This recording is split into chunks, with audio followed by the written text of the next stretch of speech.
Hello everyone, great to see you.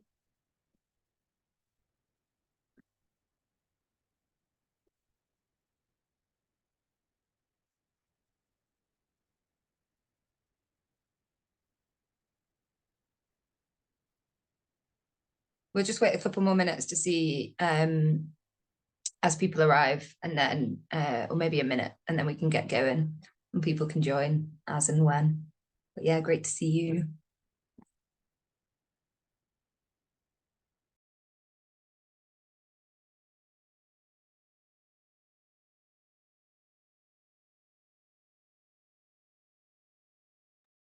Maybe if you can, as you come in, just drop into the chat where you're joining from. That would be great.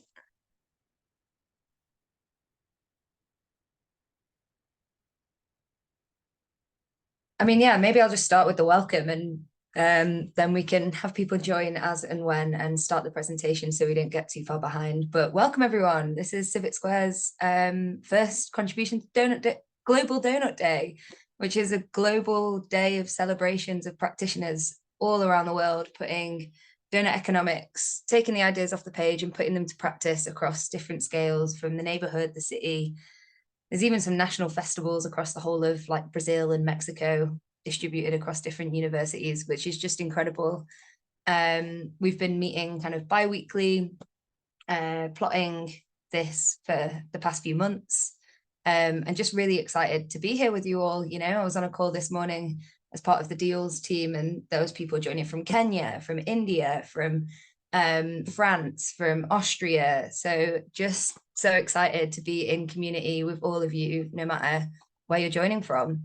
Yeah, Amy, I might pass over to you at this point, if that's okay, for the first session of the day.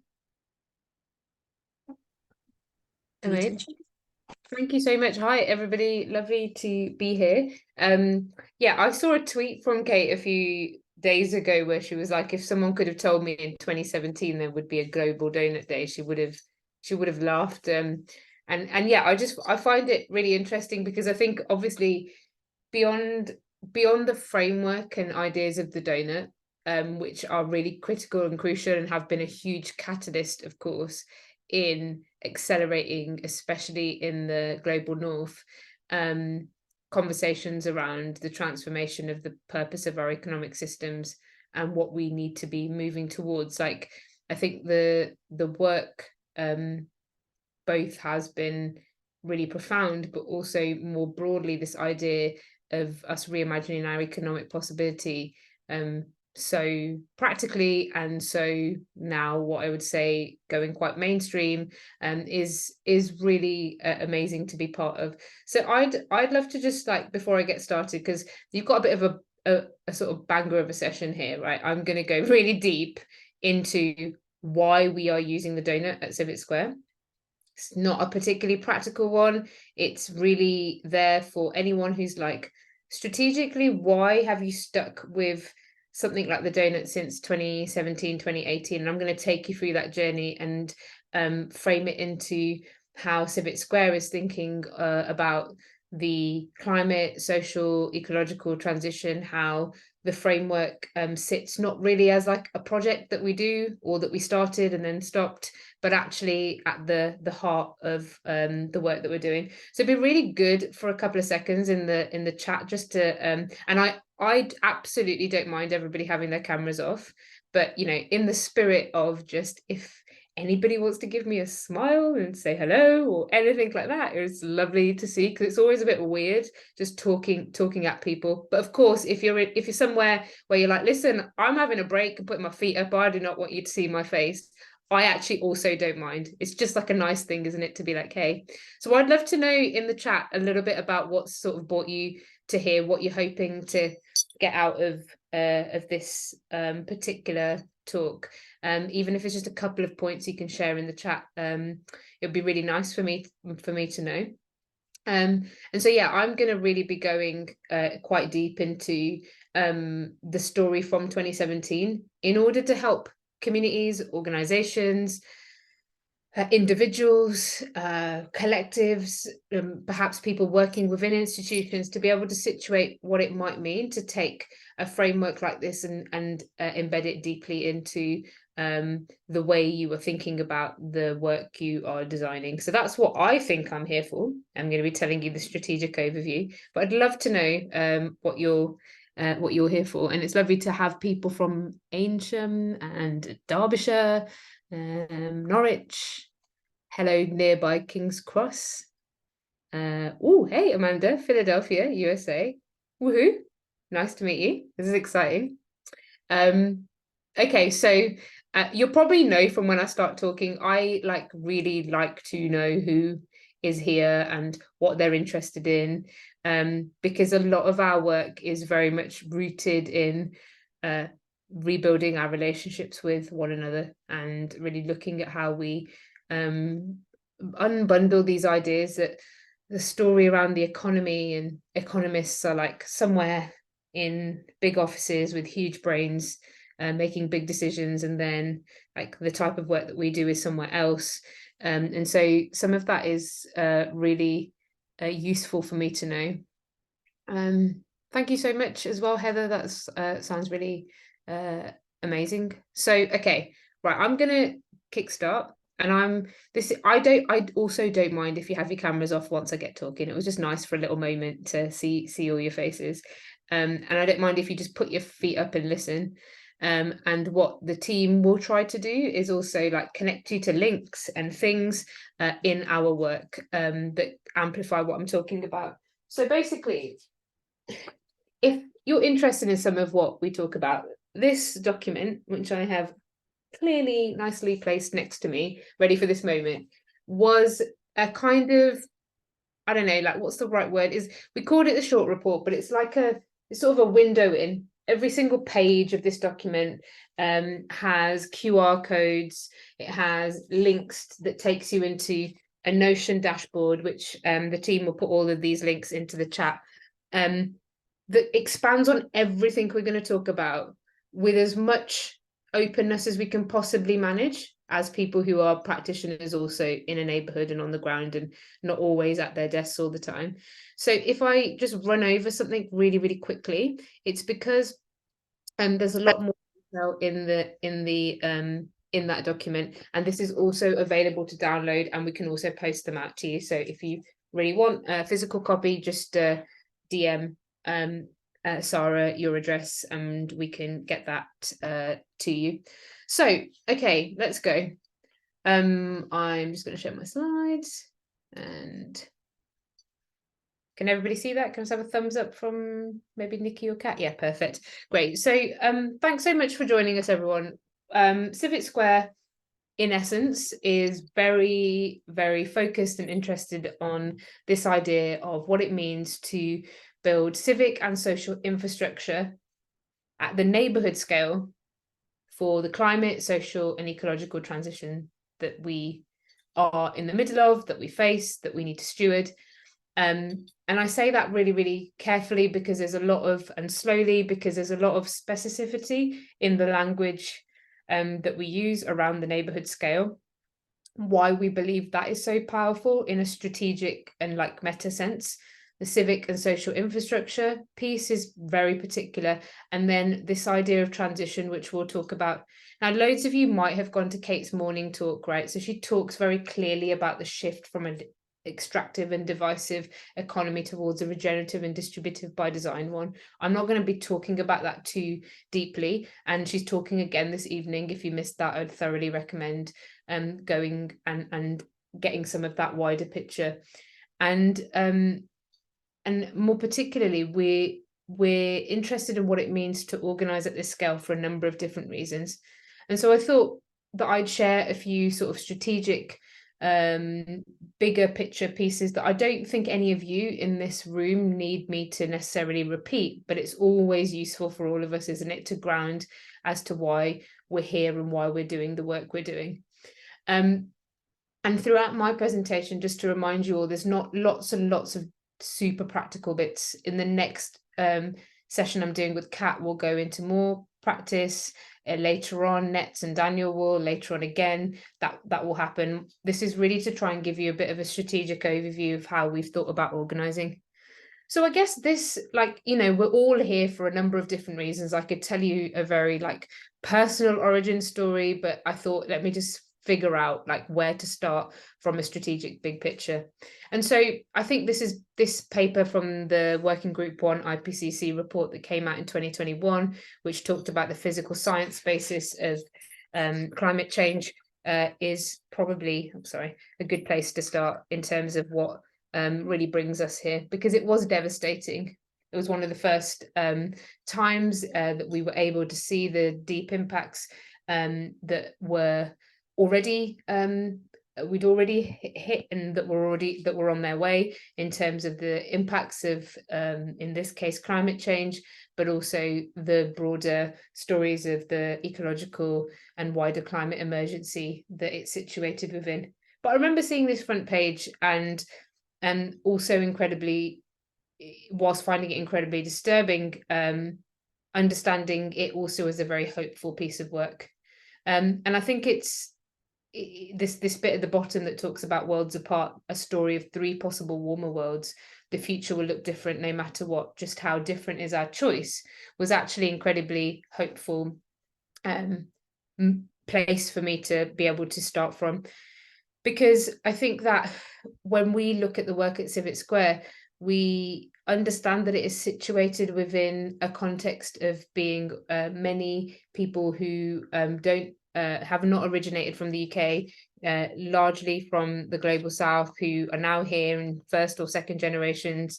And that piece where it talks at the bottom of the future would look different no matter what, just how different is our choice, was really a piece where we would reflect on our responsibility within that and what it means to be able to do something with the time that we have effectively stolen from other parts of the world who have not had the chance to be able to think about how to mitigate and adapt for the damages that have happened, and that many of us, particularly in the global north, have created. And so I found this statement very hopeful. And it's through this lens that I guess CIVIC SQUARE's work and our wider ecosystem really situated this idea that it is imperative on us to reflect on the scale of the crises that we are situated within and not turn away from them, not as something just to terrify us, but something to actually make us understand and enable us and allow us to grow into the scale of the work and the transition we need to do. And from a UK perspective, it's situated in a number of different things. These are just 2 very high-level screenshots from both the IPCC and the UK's, this was back in 2020, its reflection on the scale of risks that the UK faces. And so we know that, as the first page said, the future is going to look radically different. How different is still bizarrely in our hands, and CIVIC SQUARE is really interested in what it means to design for that. And we didn't just start as CIVIC SQUARE. And I think the reason why I'm sharing this is really critical I say this quite often when we're talking about our work with the Doughnut framework. The Doughnut for us isn't like a project that we sort of got excited about and jumped into and did sort of some work on it and then moved on to our next thing, you know, whatever the next big word might be. For us, it was really fundamental continuation of a story that goes way before us and way after us. And I think this is really important for everybody joining this call to be able to reflect on, is to not really think about your work when you're working with the Doughnut as something brand new. That's actually the opposite of what we did. We situated it within, and it came at a time where we were really needing a structural framework and a compass to move towards. So for us, actually, it wasn't about trying to find all the people that were interested in the Doughnut. It was actually really looking at all of the work that we had done, that we were situated within, and how these worlds could come together. So Some of you might know that we're born out of a studio called 00, where many things like WikiHouse and Open Systems Lab and Dark Matter Labs and Open Desk and many other things were born out of. And we also co-founded the Impact Hub before we were now doing CIVIC SQUARE. And all of this sort of different organizations I've talked about were fundamentally interested in this idea of what it means to democratize the capacity, skills, ideas, courage, creativity for people in their places to make their cities. Not to just leave the democracy to the vote, but actually to have democratic access to the ideas, to the resources, to the powers, to the stories, to the communities that are working on it on different layers of at that time the built environment more traditionally, and to really democratize and build on the incredible capacities that exist in places. And through this process, we were a group of young people who were organizing around TEDx. And I can draw back some of the things that you're going to see now in the presentation. I can draw it right back to a group of young people saying, hey, hold on a second. They're talking about us in the city, this diverse, youngest city in Europe, in a way that is inviting us all to make our cities, to step up, and the powers that be don't reflect us. And so we set up a TEDx, right? And so we started the story of just getting other voices onto the stages and organizing. From there, we went on to set up an impact hub, which by day was a co-working and event space that we generated revenue from, and by night was unpacking the economic system, the land system, having amazing radical regenerative practitioners from all over the world joining us. And so it's in these early days, nearly 12 years ago when we started, that I would draw back actually why the work we've been doing with the donut has been so powerful for us, and why it's been such an incredible framework. Because actually it was through these convenings, through these coffee mornings and lunches and workshops and convening at things like TEDx, and you'll all have your examples of where you're doing that already. Not necessarily the donut group that you're going to set up or that you are part of, but this whole web and story of people that you've been organizing alongside, or you hope to organize alongside. And so that's really the roots of our work with the donut, and I think it's really critical to know. It started with this fundamental idea that people in their places are the right people to be able to design, make, create, forge the futures for their cities. It was this deep idea that actually some of the big, knotty systemic challenges aren't too complex for our communities. It's the way that we work with them and become translators, and to do that with dignity and nobility, and not to infantilize people that over here there's like the important people who will go and work on, in policy and in the housing crisis and working on land and in the economic system, and then there's communities doing crucial, critical work, but never shall the two meet. And that was really the kind of, and when they do meet, it's just for consultations whereby the people in power have already decided what's happening. They just need some mandate from other people to say, yes, we would like that to happen. And we might wrap it up into co-design. And so over these 5 or 6 years when we were building the Impact Hub, we tested and played with this in many, many different ways. Like I said, at that time, we were much younger, much more naive. We were building a sort of movement for a fairer, more equal and just city. And the hub as a physical space was just this place that made us acceptable to the world. And we could sort of hide behind co-working and events and bring people together to convene. Through this, at every stage, conversations were going, like I've shown these pictures, deep. These were the founders of the Black Lives Matter movement. We had people like Malala doing work experience at the hub. We had everything from people unpacking the land system to looking at new forms of democracy and making and doing and housing crisis. There was tons, and there is lots written up and still available in the world about the hub. But the reason for me to share this is to really say it is actually through the spaces where you convene on your coffee mornings, around your dining table, in the spaces that you already exist, that these movements start.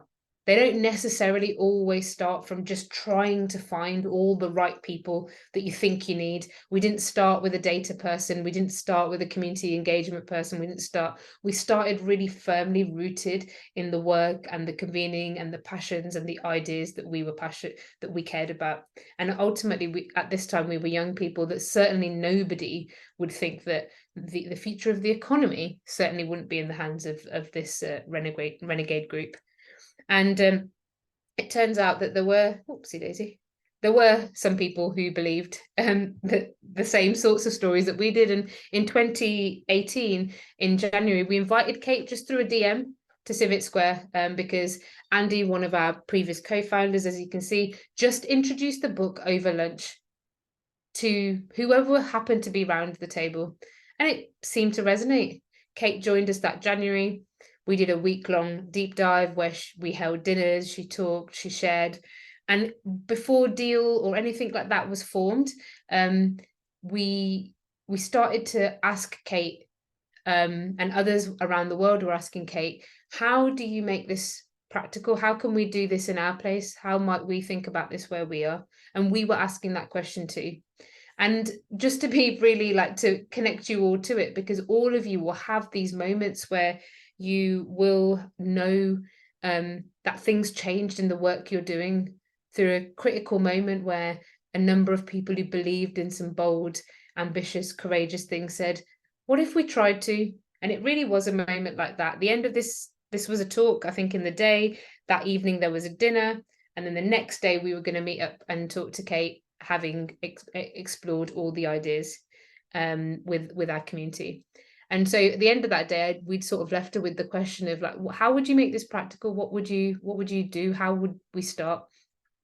And I've managed to drag out the two slides. Well, two of the slides were a presentation she made overnight to share back with us that really helped us to understand how you could situate our neighbourhood at the heart of this question and ask how could our neighbourhood be a home to thriving people whilst respecting the rights of all people within the means of the planet.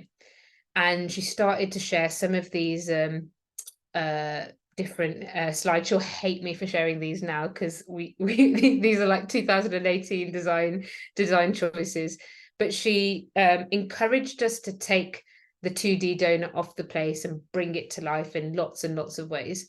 And we sort of really took that seriously. We put the donut at the heart of the work we were doing. At that time, we were transitioning from Impact Hub Birmingham to Civic Square and it came at the right time because we were making this transition because the economic systems that underpinned our incredibly amazing, thriving Impact Hub and the land contract that sat underneath it were just not fit for purpose. We were not able to, the better we did, the better our landlord did, the higher he put our prices up. No matter what value we created, the only value that was actually valued by anyone at that time was how much money we were making. All the stories of a group of very, very activated, passionate young people with this thriving, nearly 7,000 square foot hub space that was full all year round. We're starting to understand really deeply underneath what we can see are all these systems and stories and ideas that need to be reimagined for infrastructure like the hub and other civic infrastructure to thrive. And so we put this question at the heart of how we were going to build Civic Square. You can see the question on the slide, and we've basically since 2018-19 been unpacking that in as many ways ever since, and I'm going to tell you a little bit about that through the rest of the presentation. So yeah, at that time we were pretty inspired by this idea that the economic system, just like the land contract, was something that was people made. It was a set of ideas, norms, stories that people had made. And well, if people had made it, mainly men, if men had made it, we could pick up our pencils and start to redraw this and redraw the stories for fit for the 21st and 22nd century. And it was really, as I make it sound simple, but it really was a number of these really, really critical moments coming together that I would summarize into a couple of key ideas for you all to think about, given the reasons why you've come here. You will already be convening. You will already be legitimate somewhere, even if you're just the person that gets your friends round for tea. And one of the most important parts for us is that idea of starting where you are, starting in a place where you feel legitimate, where it links to the work that you're already doing, where you are amongst a group of people. And if you're not in those spaces, of course, to seek them out. And for us, it wasn't starting a brand new donut project in our city or in our neighbourhood. It was part of a much wider story, which I'm going to share a little bit about now. Don't worry too much about the details on this slide, but some of the critical ideas that I want to be able to share from you, as we had done nearly 10 years of TEDx and Impact Hub Birmingham, that we started to really learn that there were a number of key ingredients to our work. We talk about this more in the chapter, which I've put a screenshot of later in the presentation, but in the chapter of the Green Workbook, which was called How We Organise. And this idea that there were a number of different properties to how we needed to work. The idea of the dark matter, the systems under the surface that we don't see, but drive everything that we do. I talked about it before, the purpose and goal of our economic systems, how we decide what is value, the land contract, our rules, our codes, our norms, our legislations, our legal system. These are all things that we don't see. They're not tangible. They're not there every day, but they actually drop in front of your face, but they drive majority of everything we experience in the world. When you walk down the high street in the UK and it's dying, it's not because there aren't hundreds and hundreds of thousands of people like us with beautiful ideas of what they could do to those high street shops. There's no lack of community courage and imagination. In fact, that is actually a land contract working in a way to build as much profit for landowners to sit on it, or to create a very certain type of use for it, and not in the benefit of the communities that live there and all the ideas that we've seen. So this idea that actually the dark matter really constitutes the majority of the rules and the norms and the ways things work. And actually, because it is dark and under the surface and often quite hard to unbundle, such as the economic system or the finance system or the land contract, it actually feels very, very difficult to shift it. If anything, sometimes we feel like that is just a given, that is the way things are. And therefore, it's the space that we are least likely to unpack and unbundle. And so that's one of the key properties that we knew that mattered after we transitioned from Impact Hub to CIVIC Square. Within that, the donut plays a huge and critical part, which I'll share with you more shortly. We knew that the dream matter, the imagination, the ability to see beyond these ideas of this is how we own things now, this is how the economy works, this is the purpose of money, this is how we live, this is how our streets are dominated by cars, or in many other ways, the imagination of being able to take and go back to traditional knowledges that have been erased through colonization and through other forms of oppression and occupation and violence, and be able to pull and tug on and re-find our collective imagination capacity, particularly as Black and people of colour in the global north. And so the ability to imagine, to dream beyond these systems we're currently in was also really critical, and an ability to situate that in a time frame that was far greater than just what we could achieve over the next year or two. And so for us, the dream matter, again, we learned how important this was. And finally, what we called the everyday, ordinary matter, this space where all of the work actually had to, that we were doing, had to play out in practical, tangible, everyday ways that people could touch, see, and feel. And so for us at the Hub and at TEDx before that, and in the early years of CIVIC Square, we had really learned that a lot of our work might start from a different place. We might be in a bold, imaginative a space doing you know, a program or workshops or a type of work, or we might be busy in the knots and weeds of the land contract, or some of the things you'll hear about in a little while, and we might be redesigning a financial instrument, or we might be rethinking, as with the donut, the entire purpose of the economy, or we might be starting from a place where we're convening, or we're at the local coffee morning, or at a lunch, and that all of these things were critical, but actually when they started to play together, when you had a healthy dose of those stories together, when you knew that the people can unpack these stories, when they can imagine realities beyond today, when you can be both doing mutual aid in your neighborhood, but also imagining stories for future generations far beyond the reasons that cause that mutual aid, that from our work we've really discovered that actually you need a healthy dose of all of this work, playing together all of these matters. And any time our work sort of over, I'd say the last decade, gone down a bit of a hole and not been working, it's because actually we're stuck in one of these places. And you can kind of imagine it, right? You can imagine it like when you're doing a lot of imagination work, people are like, this is great, but you know, what does this mean now? Or when you do a lot of everyday convening work, it's like, oh, this is incredible, I love being together, but there's problems far bigger than just, you know, us looking after one another in this way, or coming together in this one way. Or sometimes when you're in the knots and weeds of the complex work, it can feel really difficult to be like, how do you make this tangible now?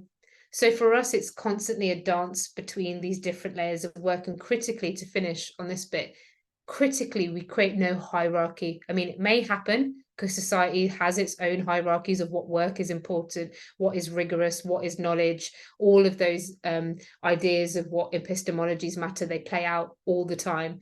But for us, we try and start from the principle of all of these types of work, and all of these starting points are as important as each other.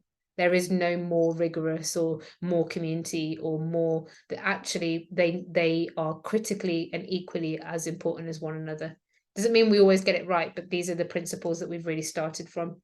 So here's a little bit of a taste of what our work looks like at Civic Square. I'm going to share more about this now, but I thought I'd share a couple of pictures so you can situate yourself and you can see. And we've got a couple of videos on our YouTube channel if you want to have a quick like peek at a 5-minute video to be like, what does it feel like in Ladywood, in Civic Square, and what they're doing. So I thought I'd put you there so you can understand that a little bit more.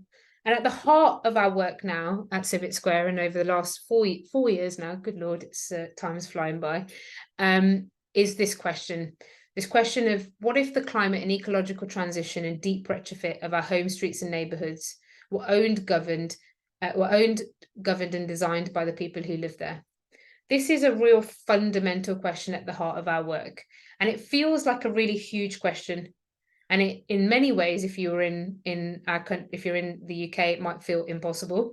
But actually, for us, it's really critical to state a question, an inquiry at the heart of the work that is actually a much larger mission than what we can actually potentially achieve in our lifetimes, because we need to be able to be pushing in the direction that is far beyond small marginal shifts. Some of the challenges raised by the IPCC and the work that I shared at the beginning, and if you want to see a recent talk at a festival we did called Retrofit Reimagined by Indy Johar, he sets out a really grave but also important state of the scale of change and transformation that we need to be stepping into. And so for us, this question is at the heart, and it's about a story where the design, ownership, and beyond ownership and governance of the scale of transition we need is led by and co-led by the people who live in their neighbourhoods. Why does that matter so much to us? I think it's important for us to share a little bit about the context within which the transition sits. Now, in the next couple of slides, I'm going to give you a bit of a UK example, and that might not be necessarily relevant to the US, and they're really imperial examples as well, but the reason for them is they're quick for us to understand. But please do feel free to share in the chat if you have any other examples of this as well. And so For us, this idea of transition and this big question of what if the climate and ecological transition and the deep retrofit of our homes, streets and neighbourhoods were designed and owned by the governed by the people who live there is situated within this story of what it means to really fundamentally devolve and democratize as much agency to the level of the community. And this isn't just a nice to have for us. There is a deep moral story, of course, as to why power, knowledge, skills, resources should be devolved to the level of the community at many different layers. But there's also a real practical reason for this as well. In British history, you can look at the example of other times where we've been through large-scale transitions, where we've moved from things being near on impossible to imagine to things becoming a public good.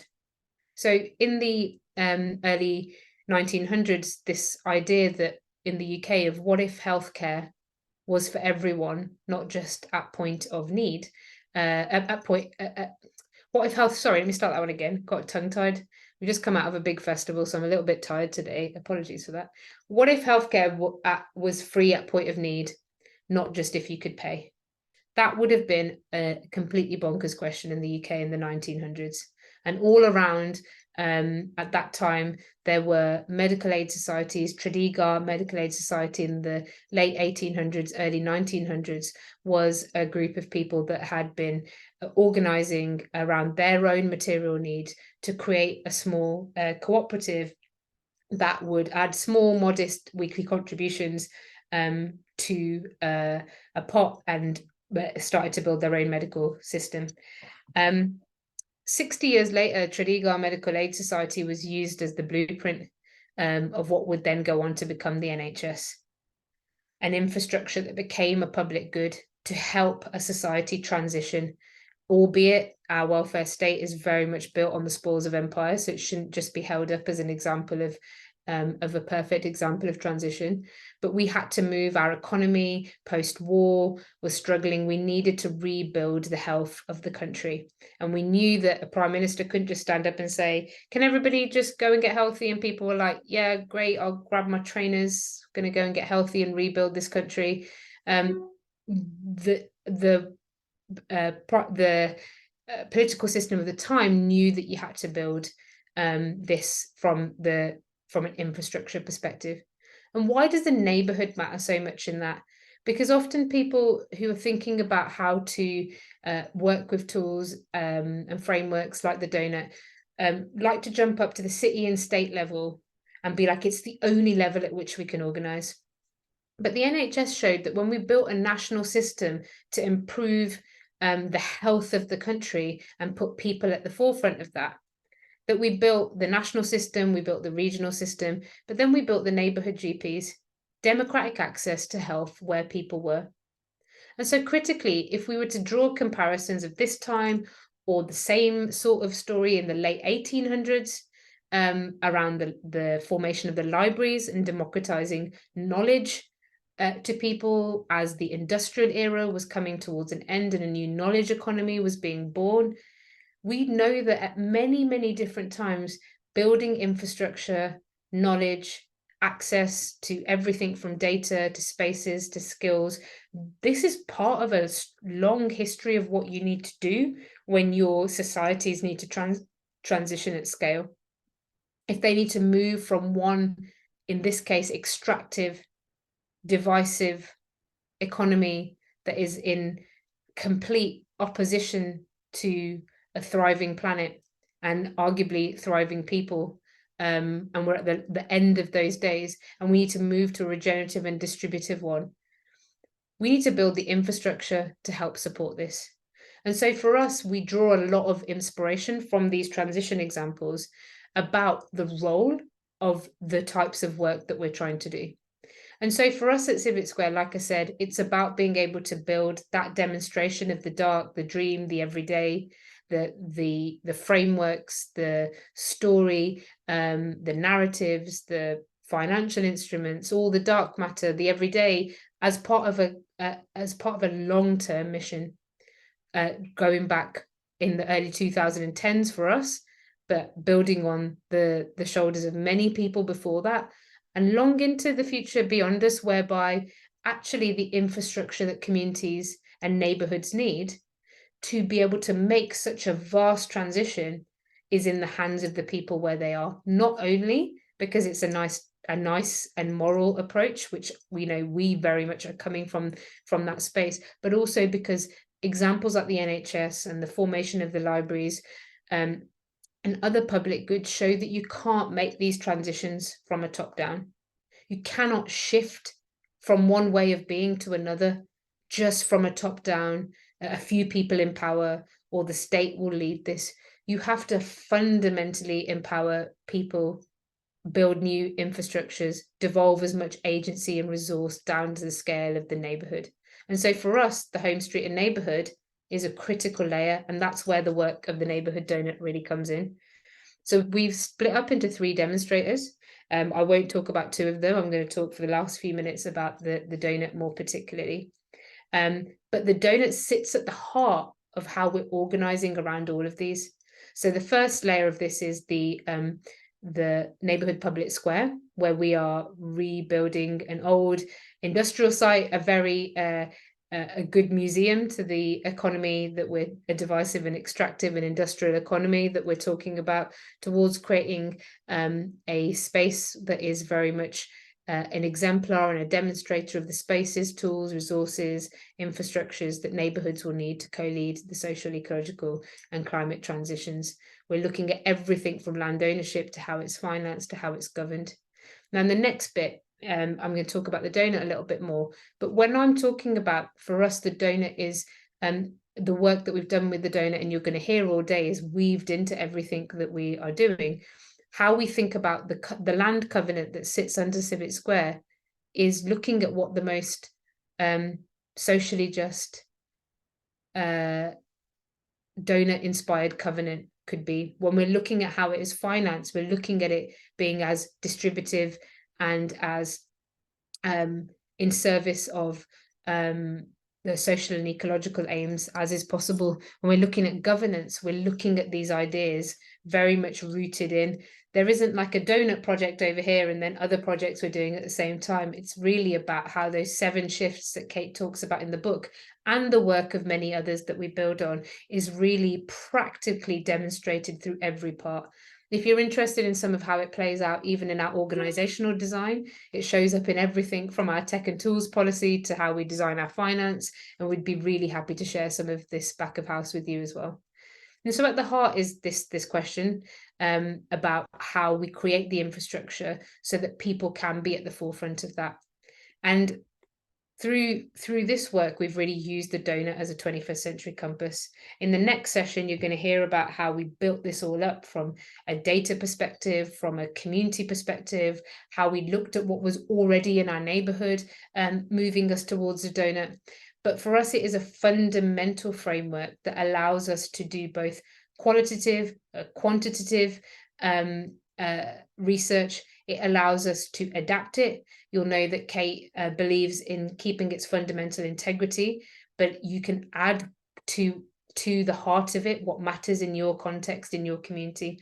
And so for us, it's a really important, very bold goal at the heart of our work that helps us to see and never forget the interdependent and interconnected challenges, helps us to not lose sight of the tensions that we need to hold when you're thinking locally and globally, socially and ecologically, but also it is there to really be able to visualize and make sense of such a complex set of knowledge, data and research in the everyday.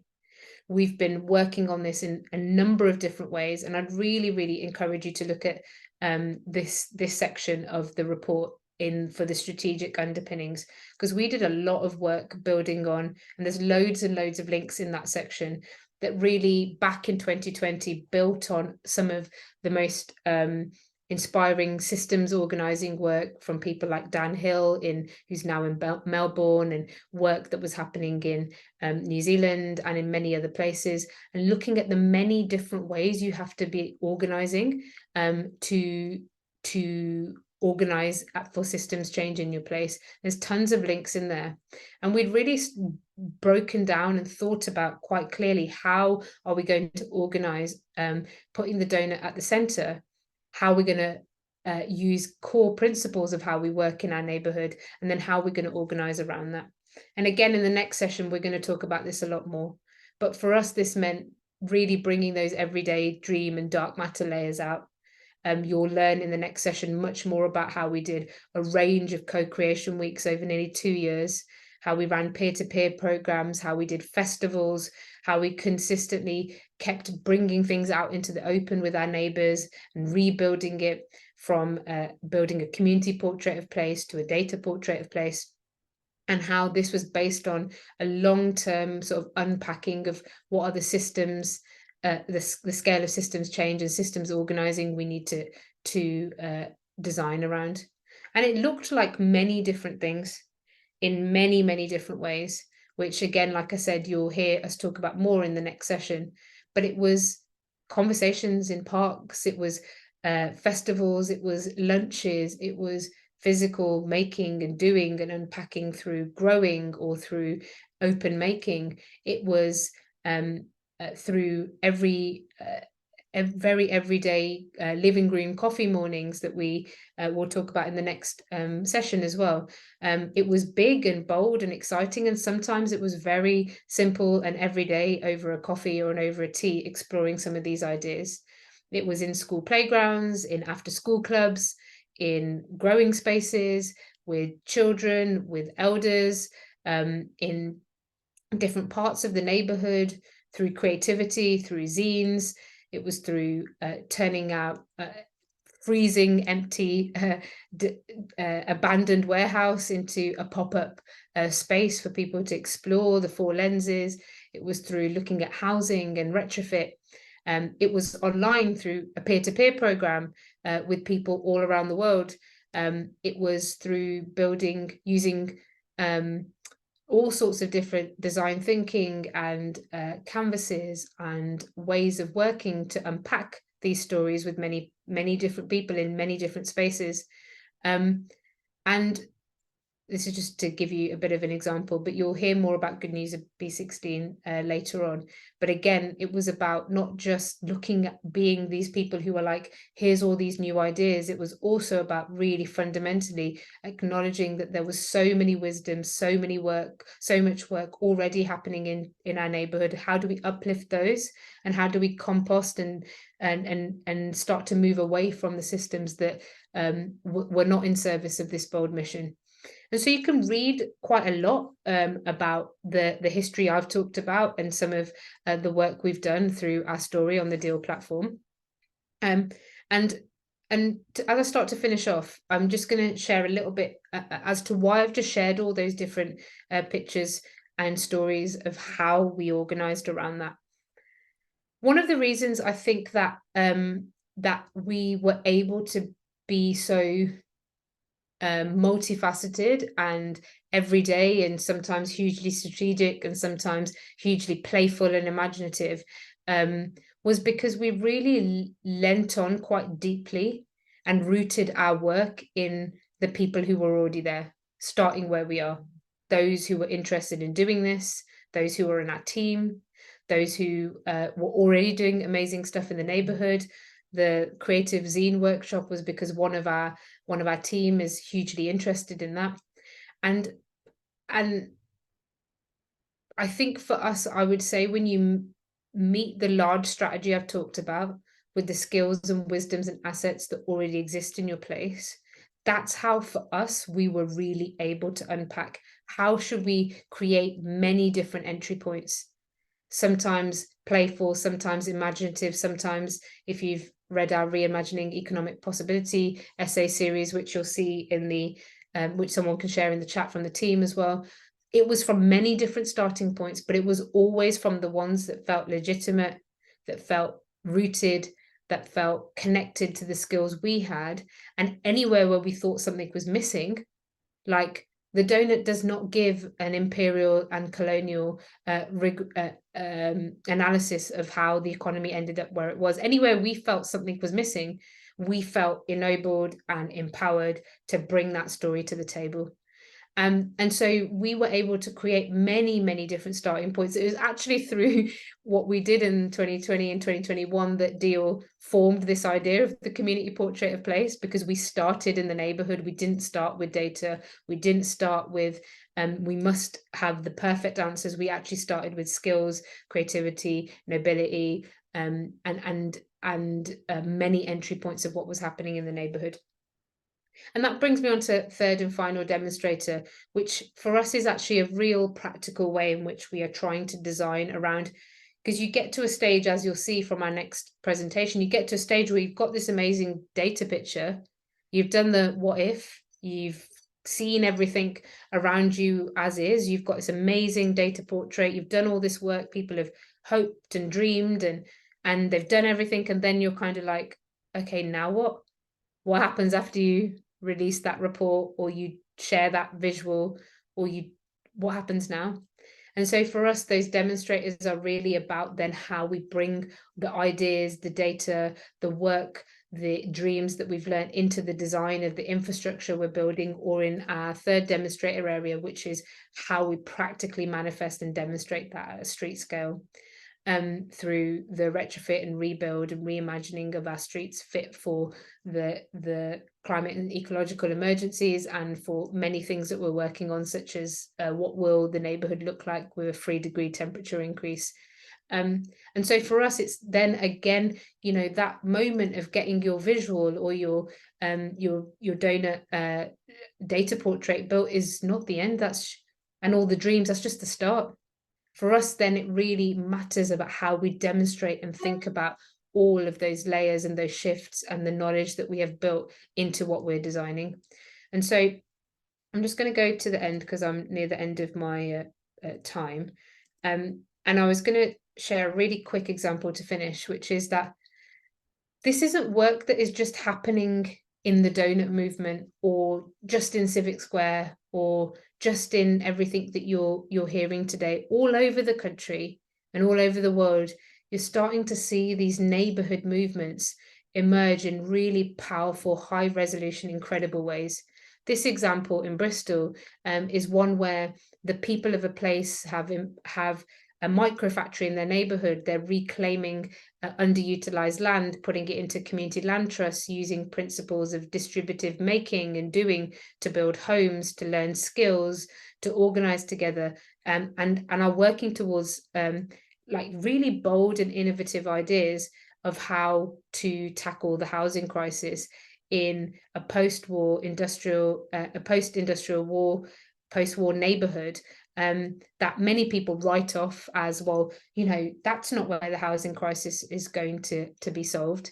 And so for us, actually, part of our work is this idea that actually it's completely the opposite. That is fundamentally where, when you put the tools and the resources and the knowledge systems and the infrastructure into people's hands, actually we have really bold and really inspiring ways of seeing how people respond to that, and how they are able to actually really rigorously and really creatively meet the challenges of our time.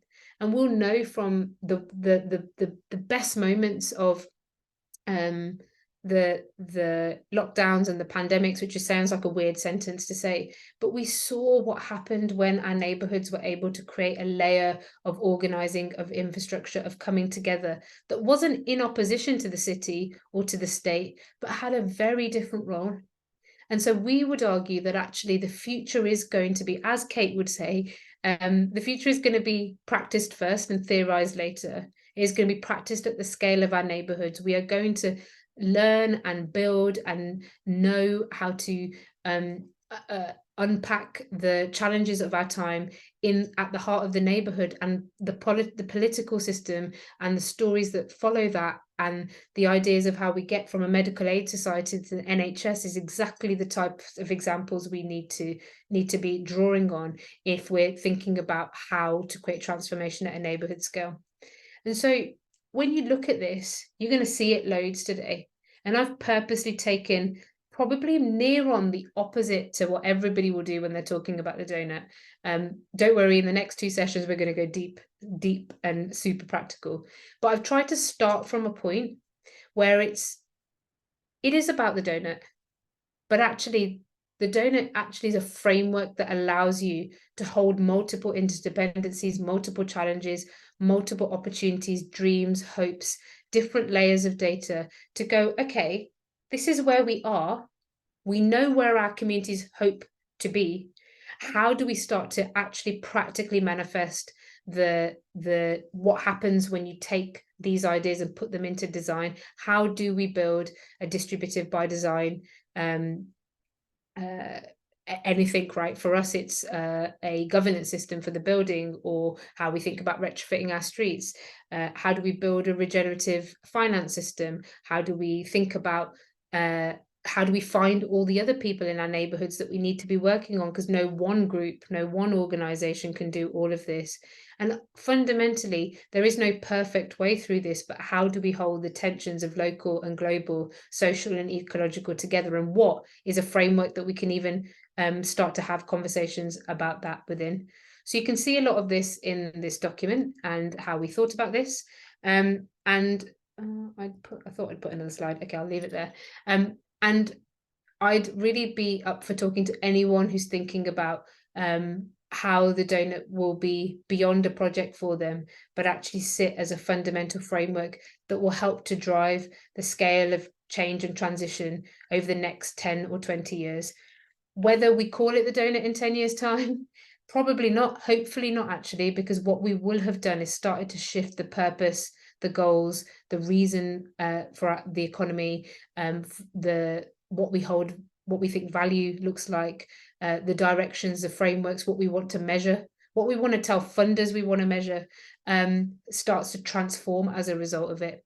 So I hope this gives you a bit of a deep dive. I hope the team have been sticking lots of links in the chat, and I'm happy to stay on the chat for a few minutes before the next session if anybody wants to ask any key questions. Thank you very much.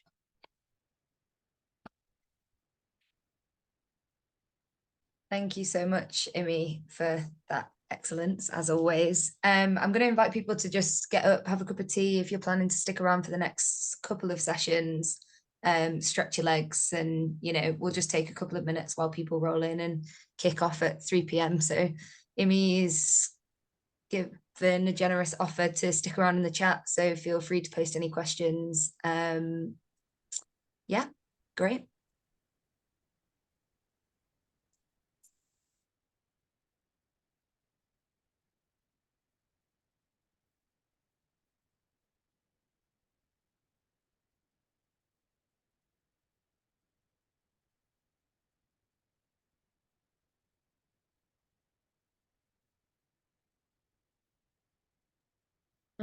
I have a question. Hey.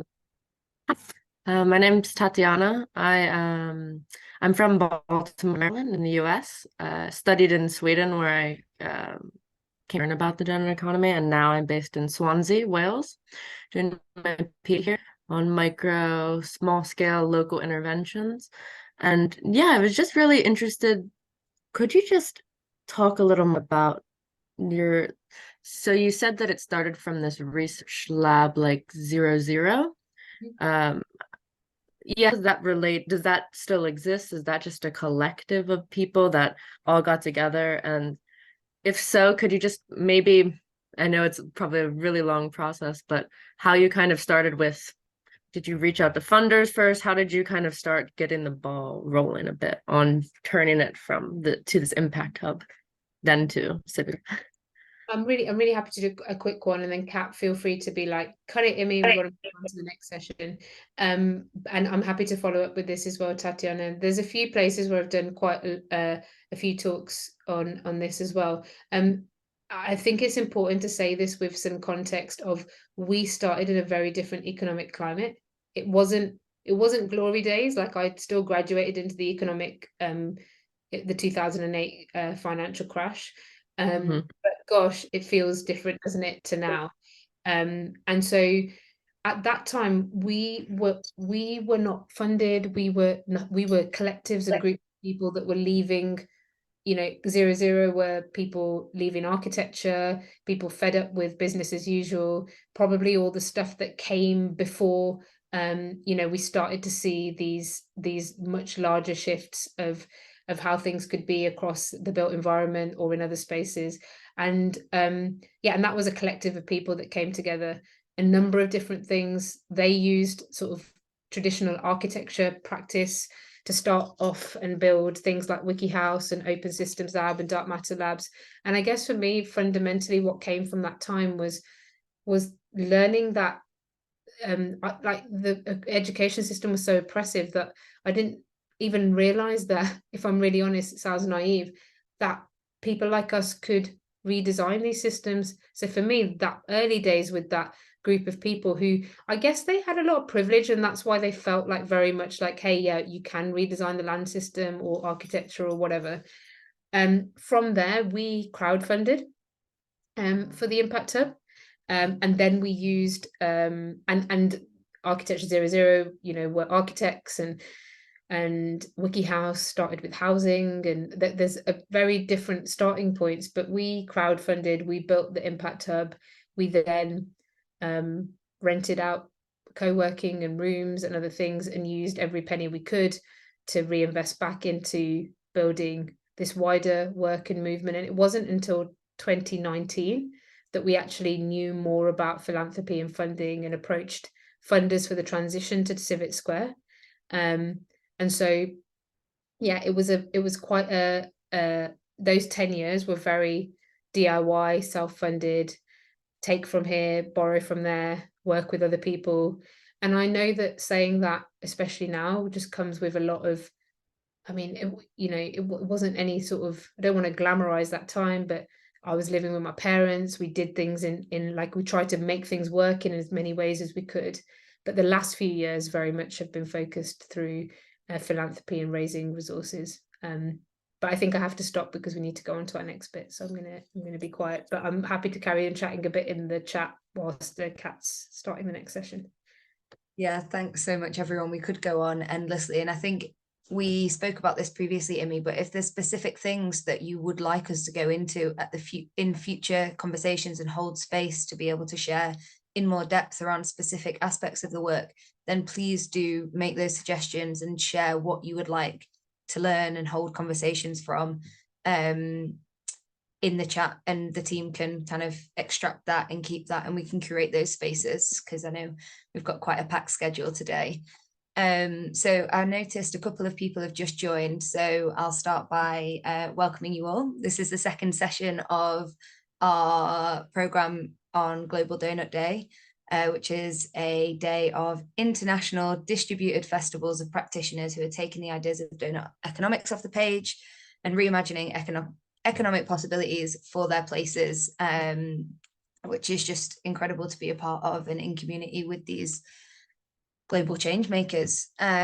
So in this next session, we've got two parallel sessions. So there's going to be an option of breakout rooms that I think have been pre-coordinated. So you'll be able to self-select which room you join. I'll just give a little bit of an overview over what the two sessions are. So in breakout room one, in breakout room one, we've got building a neighbourhood portrait of place and evolving methodology, and that will be joining myself and Imi as we talk through some in more depth of that, creating that community portrait of place, the data portrait of place, and what it means to have those layers come together into a neighbourhood compass for underpinning our work in the many ways that Imi kind of spoke to slightly in that session, and we'll get a little bit more deeper into that. Breakout room 2 is the future is already here, surfacing green shoots of a new economy in your place. And Daniel, I wondered if you wanted to come on and just give a introductory line over what that session will hold. Our session is going to share some of the approaches that we took to surfacing the green shoots of the new economy in our place. Like Imi shared earlier, that we were not necessarily trying to do anything new, but surfacing and understanding and platforming and kind of like spotlighting is the term that we use, all those examples of people already making those shifts. So going to share how we approach that and some of the tools that we used for that in our group. Great. So Nikki, I'm looking for a thumbs up. Are those breakout rooms set up? Yeah. Okay, great. Oh yeah. So I think you can assign yourself a breakout room, is that right? Does that come up on the screen for everyone? Yeah, if you just click on breakout rooms at the bottom, you should be able to pick the one you'd like to go to. Cool. Well, let's join in there, Amy, and Daniel and Nets will be the hosts of the other room, so we'll see you shortly.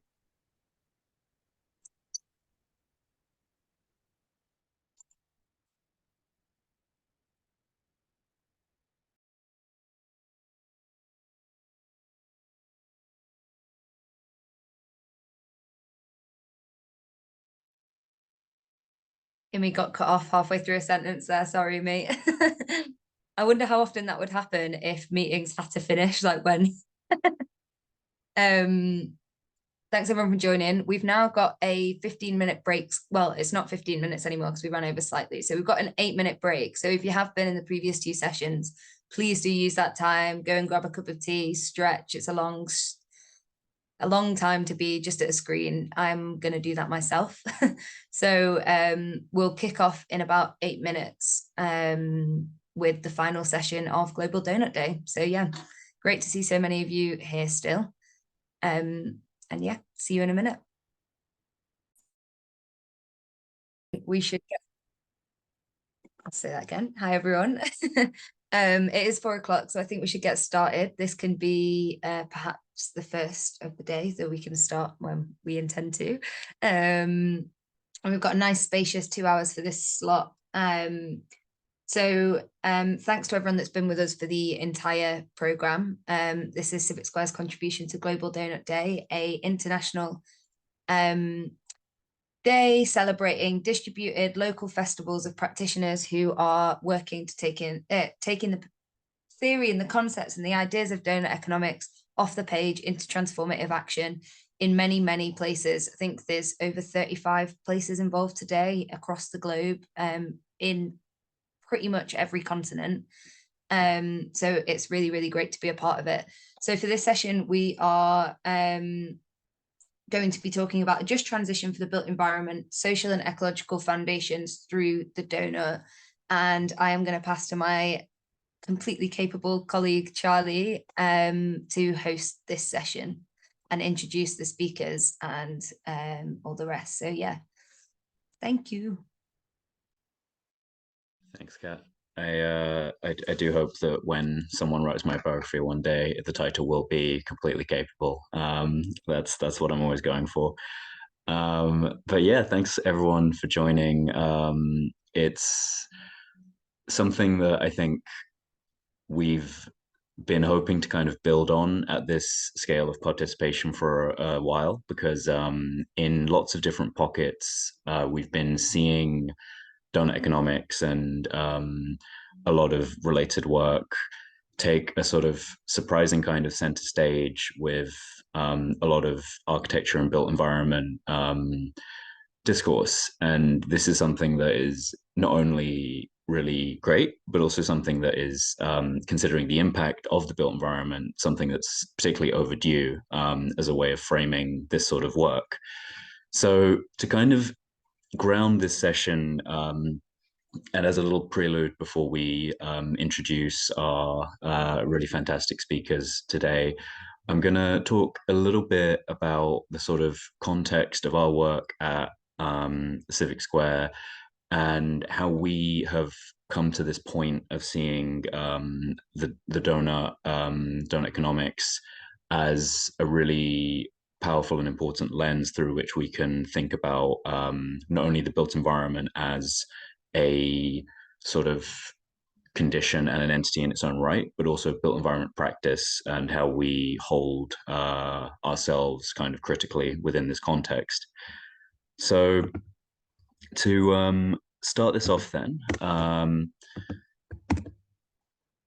we think about a lot of the work we do more broadly as a kind of collective approach to visioning, building, and investing in social and civic infrastructure for neighborhoods. and to really think about the neighborhood as a unit of change in terms of a wider just transition. So, rather than thinking of the neighborhood as sort of a passive entity to be taken along into the future by the important people over there and the neighborhood over here, we actually see the neighborhood as the heart of change and the place where the momentum and organizing capacity to call for change originates. And I think considering the mass mobilization we've seen in the last few weeks in a really beautiful way, this has been absolutely proven to be the case. So what I think is a sort of good way for us to start this contextualization of our approach to the built environment and our way of seeing the donut as an important component of this work is to take you through the sort of key demonstrators that make up our work at CIVIC SQUARE. So the first one being neighborhood transitions, which is rooted in the kind of existing problem space of retrofit as a way of relating to the built environment as already exists. So it's predicted that by 2050, about 90% of the buildings that will exist at this time already exist today.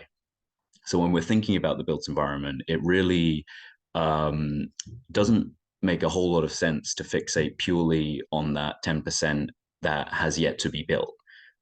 When we have essentially been endowed with a built environment that we can either think of as a sort of asset of embodied carbon to work with and preserve and maintain in the most sort of just and in a way that does not add to the expense of carbon budgets, which are already incredibly overstretched. But the problem with this sort of space right now is that, as you can see in this diagram by Darmata Labs, the sort of causal links that emerge when we look at the existing built environment and when we look at retrofit are incredibly complex and entangled. So this entanglement is not purely a sort of opportunity. It's not purely a space of sort of problem space, but it's also a space of great opportunity because as we can see in this other sort of wonderful visualization that's emerged from our partnership with Darmata Labs, the kind of problem of underperforming housing can be seen to connect to almost every different aspect of public life, be that public health, public safety, justice, transport, almost anything that you can consider has a connection to housing in terms of the impacts of housing on all of these different factors. And we know, of course, that just because we aren't addressing the poor condition of the UK's housing, that does not mean that we aren't kind of suffering the consequences of it, as this diagram lays out. So regardless of whether we're investing in our building stock, these costs are kind of coming back to us through all of these different routes to public liabilities. And so what we're really interested in is how can we address this problem space and how can we address many problem spaces of the built environment, not in a sort of top-down command and control approach, but rather through an approach that asks, what if the climate transition and retrofit of our home streets and neighborhoods were designed, owned, and governed by the people who live there? So with our neighborhood transitions work, what we're really seeking to establish is how can we work within our neighborhood in streets like this in ways that are just, in ways that are grassroots, in ways that are participatory, to organize towards the retrofit at a sort of street and neighborhood scale, so that this work is actually embedded in the communities that are going to undergo this change. And I'm particularly excited for you all to hear from Nidhi later, who will do an amazing job of unpacking this kind of ambition through her own work. And this is just a little insight into what that actually means on the ground. Everything from building literacy in this topic to literally walking around with a thermal camera attached to your phone in the cold and worrying that your fingers are the bluest thing on the camera because you're very cold. Now, this brings us to the public square, which, to sort of summarize, the public square is a demonstrator which is about co-building and democratizing access to the spaces, tools, resources, and infrastructure needed to co-lead the regenerative, social, ecological, and economic transition of the 21st century. So the transition of the existing built environment, of course, is an enormous task that needs to be steered by the people who live there, not only in a sense of making this work just, but also in the sense of making this work most effective. But we also need to think about what are the actual pieces of infrastructure that enable this type of work. How do we think about distributing the skills and knowledge required to sort of undertake this built environment transition? And this is where the conversation moves into the space of infrastructure. And so at our site in Port Loop, we are thinking about how can spaces like this, spaces like ex-industrial sites, sort of buildings and areas that can be central to community if only given the opportunity, the investment, the care, and the organizing capacity. How do spaces like this come to serve the wider just transition, and how do they operate as spaces for generating energy? How do they act as microfactories? How can they create the spaces for hyperlocal democracy? This is something that we're also particularly interested in and hoping to demonstrate through the public square work. So this is one of the early sort of speculative visualizations that we have produced in partnership with Architecture 00 to consider what a sort of public square might look like in this place. And we'll hear in a little bit about how our current ongoing work means that this likely will not be the way that the vision unfolds exactly, but this just kind of represents, I suppose, the idea of possibility in a space like this, and the idea of what this kind of space could provide for our neighborhood and could demonstrate for neighborhoods all around the country. So I think the really crucial area then where the donut comes into this work is maybe captured most concisely when we consider, no matter how good our intentions are, what is the material reality of working in the built environment? What is the material reality of producing and reproducing the built environment? And I think this material reality is appropriately captured perfectly by the wonderful group Material Cultures. And to sort of quote them quite generously, they say the majority of resources we use for construction in the UK are drawn from across the globe. Most have been degraded by centuries of overexploitation enabled by the infrastructures of empire, which endures in the infrastructures of globalized capitalism. However, the standard tools and commercial structures used for making decisions about what and how we build are focused almost exclusively on the site of assembly. This focus ignores or obscures the places where materials come from and the many sites involved in processing, transportation, and distribution. So I think what this tells us is that we need, in the built environment and in built environment practices, to expand our view beyond the site itself, beyond the site of assembly, beyond the site of construction, and consider what a building, what architecture, and what the built environment means in terms of global relationships to land, materials, and the relationships that we hold with one another. And to give you an example of how we're starting to use the donut in our work that engages with the built environment, this is a image of the Neighbourhood Doughnut, which I'm sure many of you will have already heard about today from Kat and Imi. But essentially, if this is new to you, this is our work where we've looked at how you take the typical sort of national or global models of the donut and how we can kind of apply these to a neighborhood context as a way of steering neighborhood, local, grassroots organizing. And one thing that's been a really incredible tool in particular is when we unroll the donut and when we look at things like the four lenses, these don't just give us tools to analyze the economy as this kind of macro operation of all sectors of day-to-day life, but it can also be applied specifically to built environment practice. And again, this you'll hear even more about the potential of this from Mia very soon. But I just wanted to share this as a kind of snapshot of how we are using the donut to inform the work of the public square and inform how we're thinking about our own precedents. So this is how, as an example, this is how we've used the Bullet Center as a sort of radical precedent for our own work, and how we've mapped both the sort of positive local social, local ecological, and global social and global ecological impacts, as well as things that are kind of trade-offs or things that aren't as ideal as we would like them to be.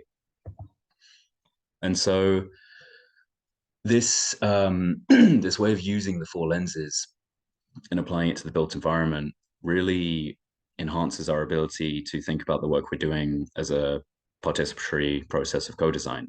So we aren't siloing ourselves as design practitioners, as organizers, as architects, but we're using a sort of shared analytical framework where we can break down these, you know, often artificial boundaries between groups to consistently make decisions on how the built environment should be shaped according to principles of social and ecological justice. And these are, again, just an example of some of the questions that we've been able to clarify and start to ask ourselves based on what we've come to understand about precedents, case studies, and our own work by looking at these through the four lenses in the donut. So what's really exciting about this session today is that we aren't just a bunch of talking heads in the box. We also have the wonderful illustrator, Phoebe, with us, who is going to be sort of helping us to capture the stories that you're going to hear about from the practitioners that we've invited today. And just as we've done here with the Bullet Center, their work is going to be mapped onto the four lenses so that we can have a consistent framework that holds all of these great examples of work together.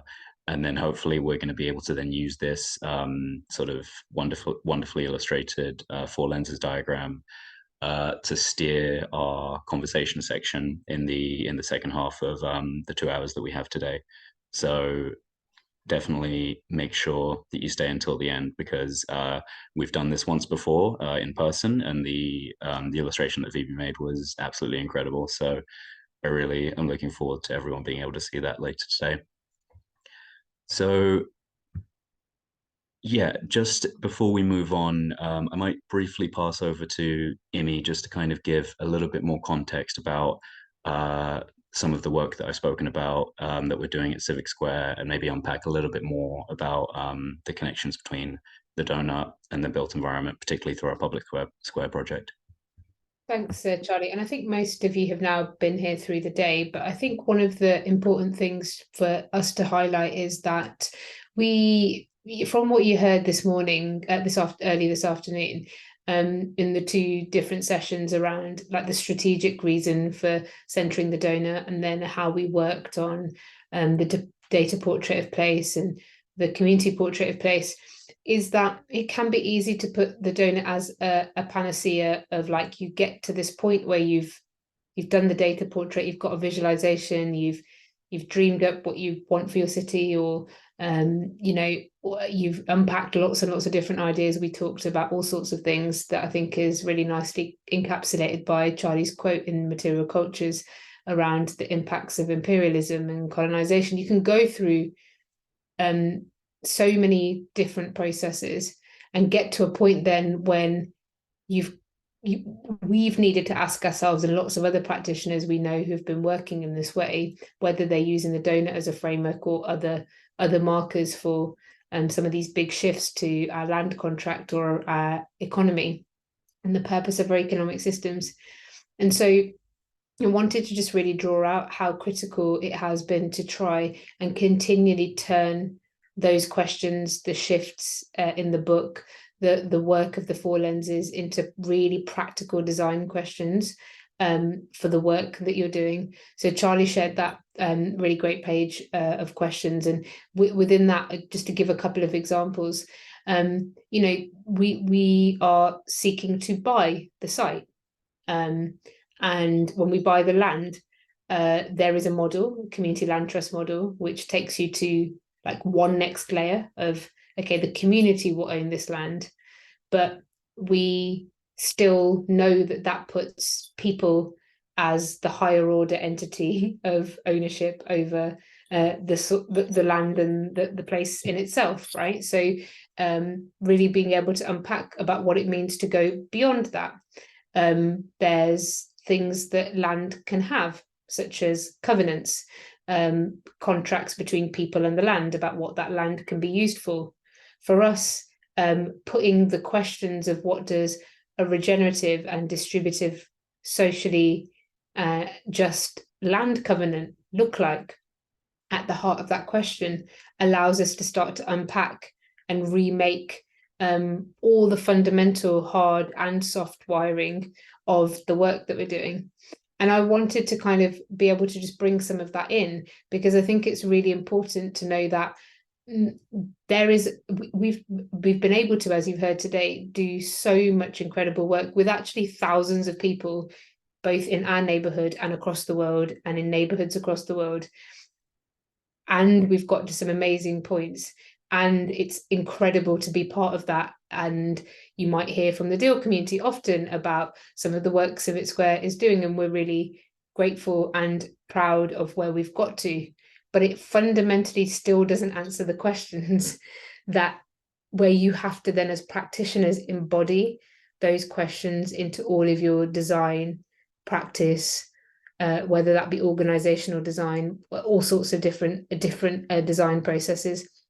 And even within that, what is really important is that, for example, the example that Charlie used of where we've found putting, okay, we've got an amazing, inspiring example we want to learn from. Let's put it in the center of the four lenses.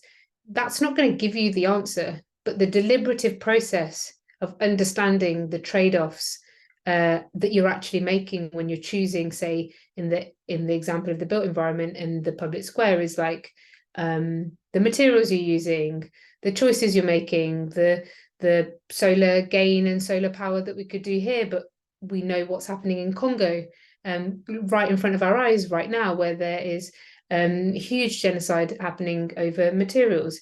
What it means is that you enter into a deliberative process around those design choices. And like I said, even then, that isn't the end of it, right? That's then when you've got to really start doing something with that.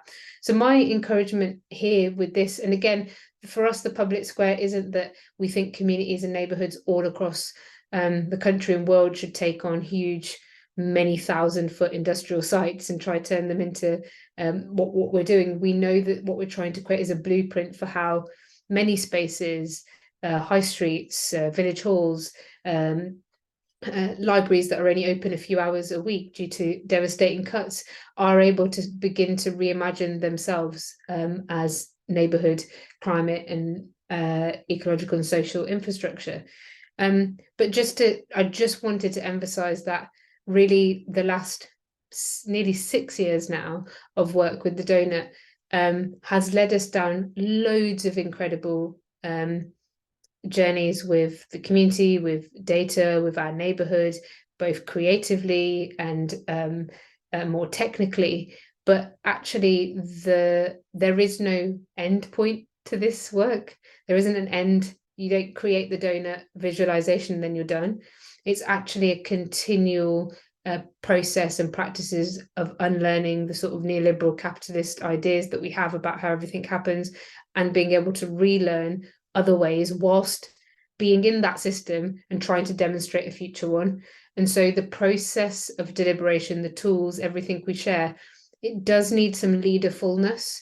It needs some leadership within your collectives and when you're organizing, to actually not have these as just benign questions that are really inspiring, but then we can't literally think what this means for, say, a job contract or how we pay or how we finance, which is some of the questions that we've really worked on, but particularly in the example of the public square, for us, it's about unbundling every decision. How is this invested? What happens with the land? And another tool that we've used quite a bit is the 5 pillars of business design, I think Adil call it. Kat will know, she might add it into the channel. But we've reimagined that to make sure we can look at land, at the governance, the finance, the networks. And so I would just like to finish by encouraging everyone to make sure that as you go through this process of working with the donut, you are knowing that that's going to be the beginning of a long, probably generational and lifelong journey of how we unpack some of these really, really knotty mistakes. And from my experience, there's near on nothing you can't say, how would you apply these questions and principles? Our HR system works on them, our tech and tools policy does, the public square design, the covenant, how we're going to think about materials, how we're going to think about financing it, how the site will be stewarded and exited to the community in perpetuity. And so it really is the beginning of a journey of being a practitioner of reimagining new economic systems whilst they're not yet here, and trying to demonstrate them in real time. Thanks so much. And thanks for listening to me particularly so much all day as well. Really enjoyed the time with you. And back over to Charlie. Thanks so much, Jimmy. So I think in terms of that kind of last part on thinking about how we apply the donut to so many different sort of realms and intents and practices, the first person we're going to hear from today is a wonderful example on how this can be done to such a high level of resolution. So Mia, who's joining us today, is one of the co-authors of the Doughnut for Urban Development, which is a wonderful example on how we can. Oh, there it is. You've got a physical copy. You can also get a free digital copy, which we will share that link in the chat. But yeah, Mia, both through this work with the Doughnut for Urban Development, as well as a PhD project, I think has done some incredible work unpacking all of these complex links between the sort of tools of the donut and the often knotty realities of the built environment. So I'll pass over now to Mia, and yeah, really looking forward to hearing more about the work. Thank you so much for the word, Charlie, and hello, everybody. I'm here in the room in Copenhagen. We've been here all day. I think more than 50 people have passed by and been part of the day. And I'm really happy to present the work that I contributed to, the Doughnut for Urban Development. And I just got the heads up this morning that I would do this presentation. So please bear with me. I'll just quickly share my screen. I have some slides. And now you can follow. That's perfect. I have 2 screens here. Okay, so thank you for the word, Charlie. And as Charlie just said, I just recently finished my PhD, and the topic of my PhD was very much related to creating a donut for the built environment, and therefore I was invited into this amazing project of writing this book. So as I said just before, this presentation was supposed to be done by Danny, but she's ill. So I stepped in last second. But I just want to give the credit to Danny and Casper, who've been the been the main authors of the book. And I am just a humble contributor who will try to do my best to present what we did. So quick overview. You have a blue circle to your right side and the brown one. The brown one is our environmental donut and the blue one is our social. And I will deep dive into them, mainly these two in this presentation, because we've done so much work and I really like to exemplify what we did. The whole point of this project was to really operationalize the donut. So it's not just a concept, but it's something that you can work with as a design tool for urban development and building projects. So a short shout out to all the contributors. So the project was quite long, I think a bit more than 2 years, funded by Rendania, a Danish philanthropic association. Thank you, Jacob. And then we have Home.Earth, a developer, architects, Vandkunsten Effect, several universities. So it's really been a project with many collaborators, and I will not deep dive more into that. I hope you will download the book afterwards, and then you can see everybody. It was an amazing process, and here we are with the Deal team in London for the first workshop. And it was an amazing process that we had along the way. And I think it's important when you work with sustainability that the process is sustainable in itself. So we had an amazing process with several workshops, one in Stockholm and one in Copenhagen and one in London. So just highlighting four of the contributions, which are new compared to the original Deal framework. So first of all, we're measuring the social impact in which is context specific. So it's not just locally and globally, but it's also related to the built environment. And in our case, we tried to broaden it out, but it was, of course, it has a Danish perspective, but we tried to make it relevant at least for all Europe. But there are definitely some aspects that you can use no matter where you are in the world. Then we made this concept of absolute sustainability, where we assign a bit of the safe operating space based on the planetary boundaries. So we're moving from these relative targets to absolute ones, and we made a new sharing principle, which are called the sufficiency principle. And I will deep dive a bit more into this a bit later. Then we also divided, when we worked with the planetary boundaries, we divided the planetary boundaries into the two core planetary boundary systems, which are the climate stability and the healthy ecosystems. So this is a bit different from what have been presented in other research studies. And then we have the newest contribution, I would say, to the book was the measuring of biodiversity, both the direct on the side and then the indirect off-site impact. And I will not deep dive too much into this, but I will leave it for you to read about it in the book. So here you have the donut. We changed the inner dimensions a bit as well. So we have four, the connected, inclusive, responsible, and equitable. And then on the outside, you have the climate stability and the healthy ecosystems. So it's a bit of add-ons, I would say. We used the four lenses. Charlie just mentioned them, but just very briefly, this was our starting point. So we have the ecological ceiling with both the local and the global, and then we have the social foundation with the local and the global as well. When we put this into the built environment context, we have the on-site as the local, and then we have the off-site as the global. And this is the same when we consider the social impact illustrated with the blue.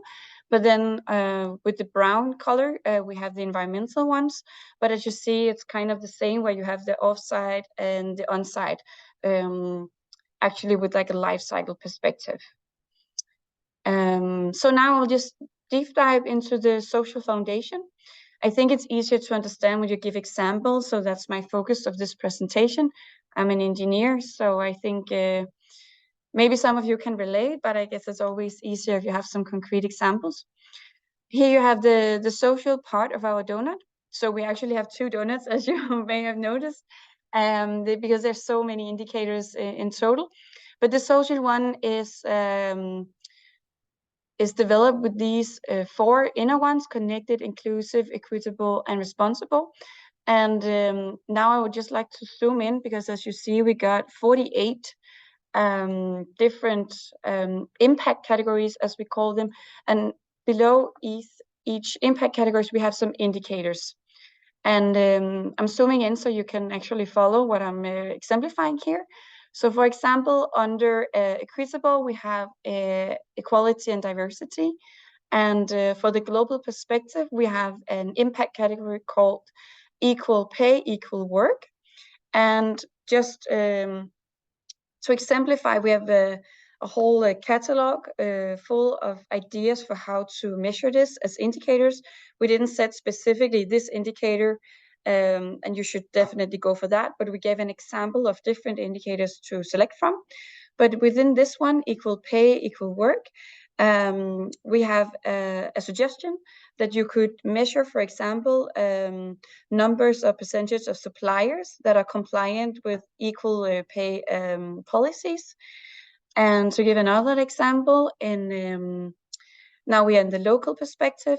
We have an impact category called fair value creation, and that one suggestion at least is to measure in percentage of rental income that are shared with the tenants.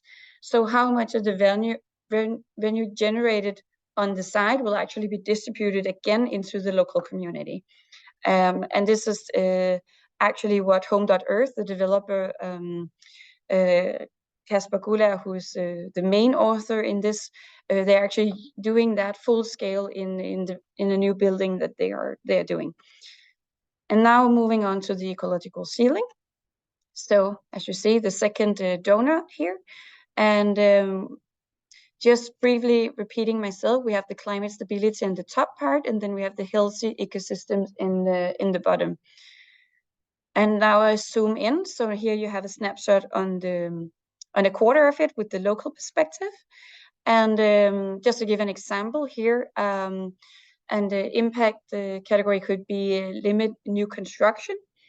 And we suggest that an example for an indicator could be the quantity of pursued or reused materials from existing buildings. So can you use the same, if you have to tear down a building, can you then reuse the materials, or can you refurbish or renovate or transform the existing building on the site, as an example of how you can work with this one to limit your climate footprint, of course. And then I will jump to a global perspective. Here it's about limiting the freshwater use. And since it is the global perspective, this is about the freshwater use in the production of the materials. As an example for an indicator, it could be limit the use of ground and surface water used in the supply chain by using, for example, grey water to produce the materials. So very specific examples of what you can measure, or if you are a developer, what you can write in your proposal when you are making new competitions, for example, for urban development. Okay, so now for the planetary approach. So I'm not sure how many of you who are participating know about absolute sustainability, but this is also one of my research area, and I worked with it for roughly 5 years. So the whole concept of downscaling the planetary boundaries to a specific building or project level is not something we developed. It was already developed, but the way we do it, the sharing principle, is something we further developed in this project. So if you start from the top of this illustration, you have the planetary boundary for climate change. So that's how much CO2 we can emit per year globally. And that's can give us a global emission target, for example, based on the Paris Agreement. And then we downscale to the national target. In our case, we use Denmark as an example. It could be equal per capita, it could be the capacity, so that means maybe how wealthy we are, or it could be historical responsibility. So that means our historical debt, because we already have had a huge emissions historically. So that gives Denmark a negative share, for example. But we took all three of these, and then downscaling to the building sector, there's a sufficiency principle, there's emission grandfathering, and there's expenditure grandfathering. And this means that the sufficiency is how is the building sector for people, how important is residential buildings, and that's not how important it is in terms of cost, but how important is it actually that we all have a home. And we can quantify that in several ways, but we have selected one method here. Emission grandfathering is historical emissions, so how big a share of the national Danish CO2 emissions were caused by the building sector, and then we allocate the exact same percentage. And then we have expenditure grandfathering, and that's of course the same principle, but according to the cost of the economy. So how big a share of the GDP is caused by the building industry. And then for the last step, we have the kilo of CO2 equivalent per square meter per year, or a kilo of the CO2 equivalents per person per year. So we took both so we can compare. And then in the end, you will get the exact amount of CO2 you are allowed to emit throughout the life cycle of a specific building project. So it seems pretty banal, and it is. You can do that for any product system. But we further developed this in this project to see what should the actual allowance of CO2 emissions actually be. And we have the same or a different concept for biodiversity. I'll not deep dive into it, but I will just elaborate. We did a similar scaling for local biodiversity and global biodiversity. So you can read more about that in the book. So that leaves us with a set of absolute carbon budgets, as I just explained, the same for biodiversity. And then we are transparent about the social impact assessments, both considering the local and the global scale. So the work is not just a book. The book is the manual, but that's just 1 out of 4. There's a quite big appendix, and then there's a database and a toolbox. And everything is for free. It's open source and can be downloaded for inspiration. We are pretty humble about this book, so we know that it's a first step. It's a journey, as we just discussed before I started this presentation. So we know that this will be further developed. And right now we have a huge catalog of indicators, and we suggest what you can measure, but we don't set absolute targets. We don't define when you're good enough. We leave that to the users of the book. So the database, just to give you a quick overview, it's pretty huge and it's open source, so you can access it. But there's a lot of indicators. I just exemplified with one indicator under each impact category, but we actually have up to 5 different indicators under each. So it's pretty huge what we developed. And the LCA biodiversity tool is also free and open source, and the same, that's the same actually. But these are also open source and available. And that's it. Thank you. I don't know if we have time for questions. I try to be pretty brief, but I will open the mic. That was great, Mia. Thank you. We'll have some time to talk about all of the different work at the end. So we'll definitely be able to unpack some of this a little bit more there. But once again, thank you for that. That was fantastic. So next up we have Nidhi from Raft. And I think what's really great is that with all of these examples of the type of frameworks and tools that we can use to expand our understanding of built environment practice, there are also people like Nidhi who are actually really exemplifying how we can do this not only in a sort of professional standard and professional environment, but also in a way where it becomes participatory and community oriented in a very intergenerational way. So yeah, very excited for you all to hear about Nidhi's work, and I'll pass over now. Thanks, Charlie. That's very kind. Okay, so I need to figure out how I'm going to share my screen.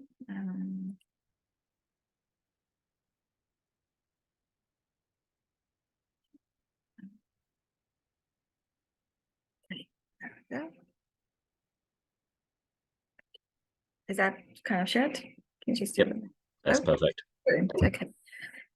Okay. So I haven't kind of unpacked what we do at Raft into the whole donut way, and I wish that at some point we have the time to do that. So it would be really great to kind of unpack our work and remodel it in the whole donut kind of way. But I'll just share what we do at Raft, and then we can perhaps talk about it later.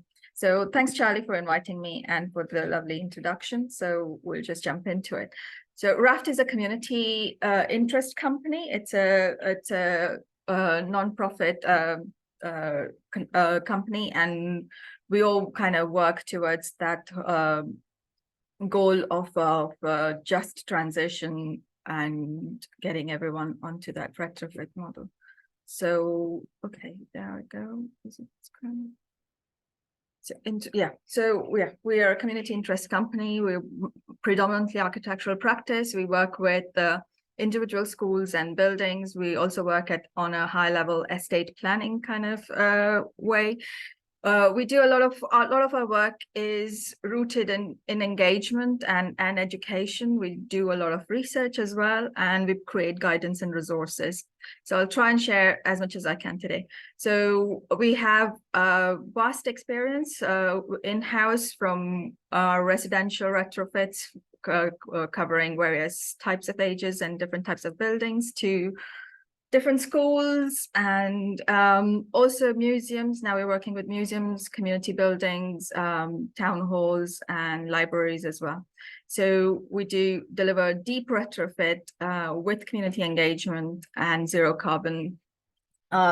carbon scope 3 kind of emissions as well. So we work with schools and buildings that we work with to get their scope 3 emissions down as well.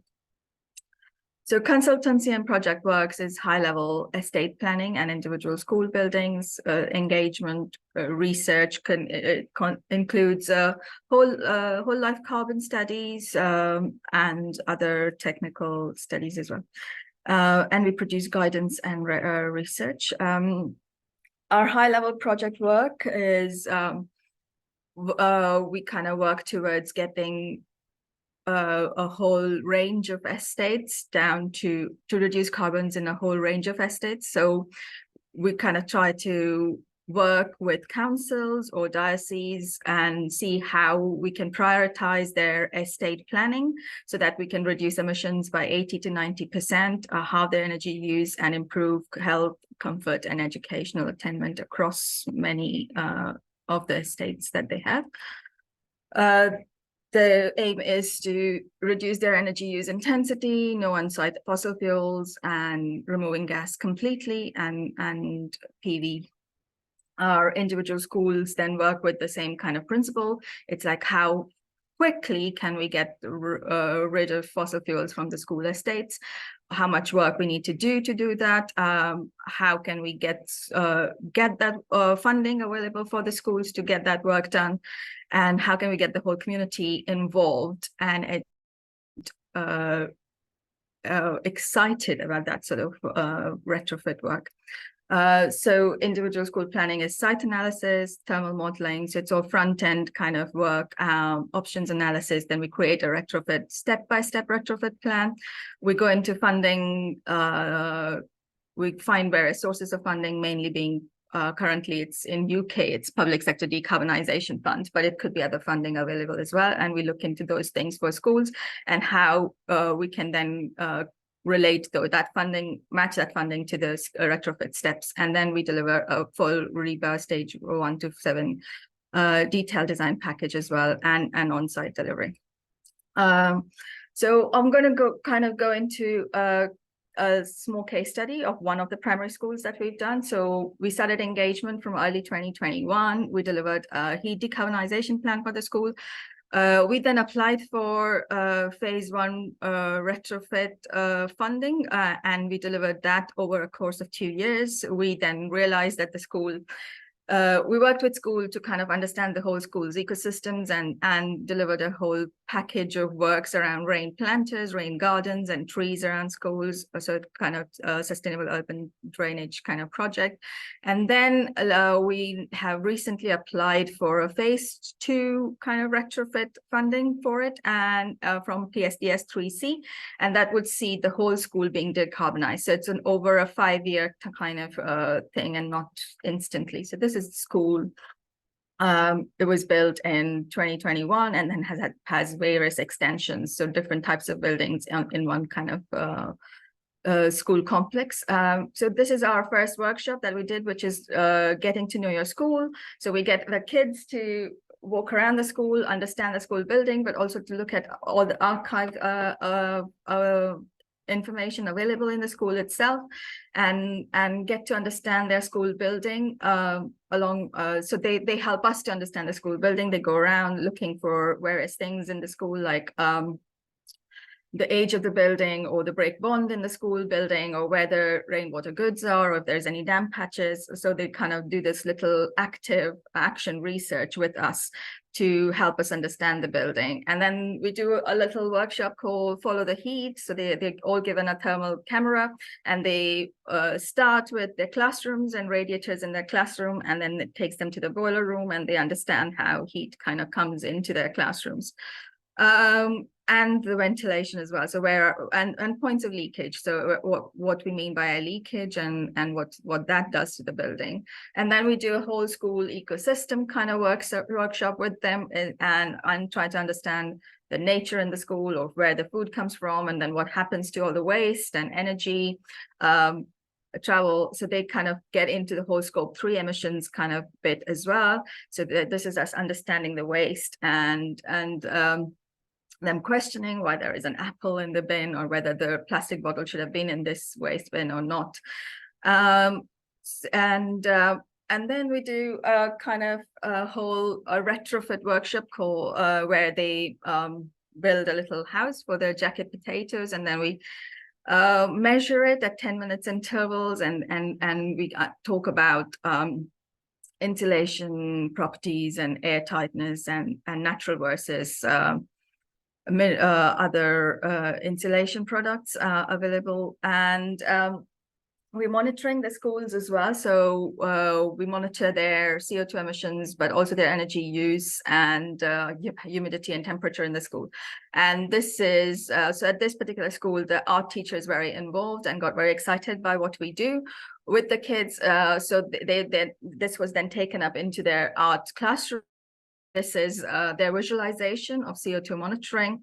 We also did a music workshop with the schools based on the CO2 monitoring data, and understanding what CO2 does, high levels of CO2 can do to classrooms. So it's, again, getting children involved in a very fun way. This is part of the SUDS kind of thing. So once the children understood what their whole school ecosystem was, and why it was important to kind of have a rainwater measure which slows the flow. So we used to call it let's slow the flow in the school, so that to stop flash flooding. So we can't measure the amount of water that kind of comes into the school, and how much we can stop by introducing rain planters. But then the children were involved in the design of those rain planters and what they wanted to see around the school.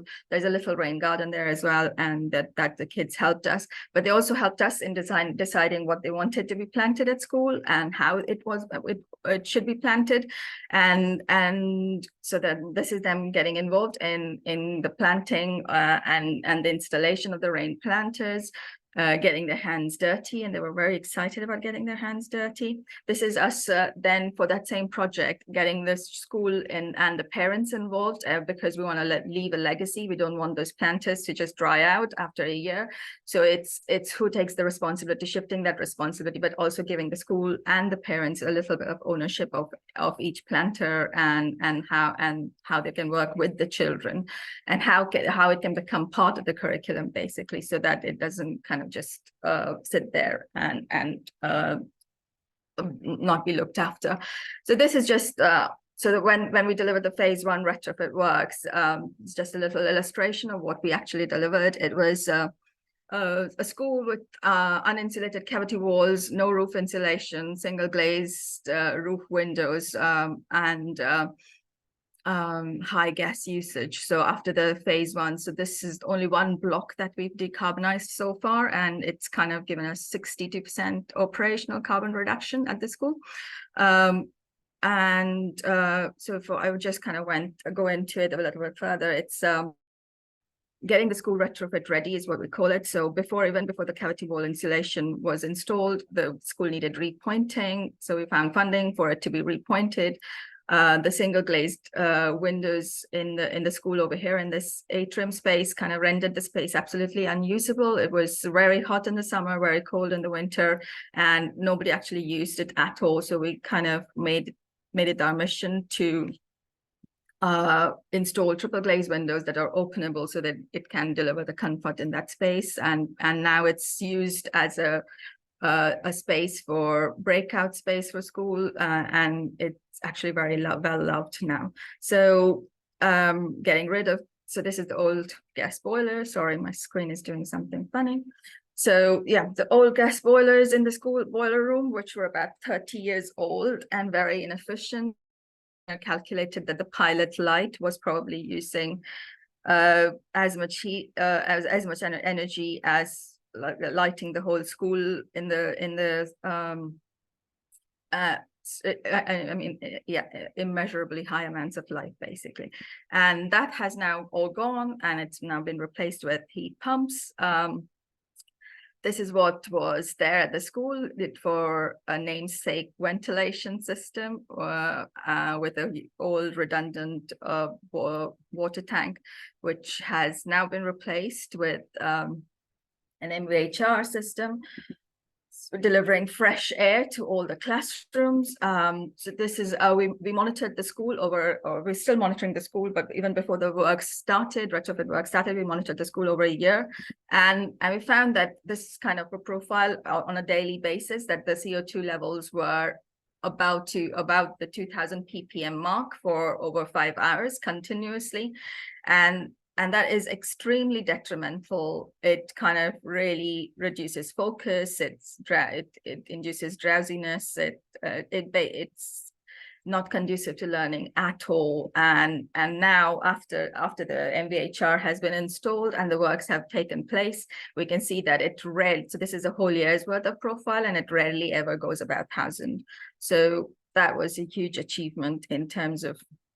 So then after that school, I mean, along with that school, we do a lot of other work as well. So in terms of research and stuff, where every time we work with a school, we kind of try to quantify what we're doing or what's happening at the school.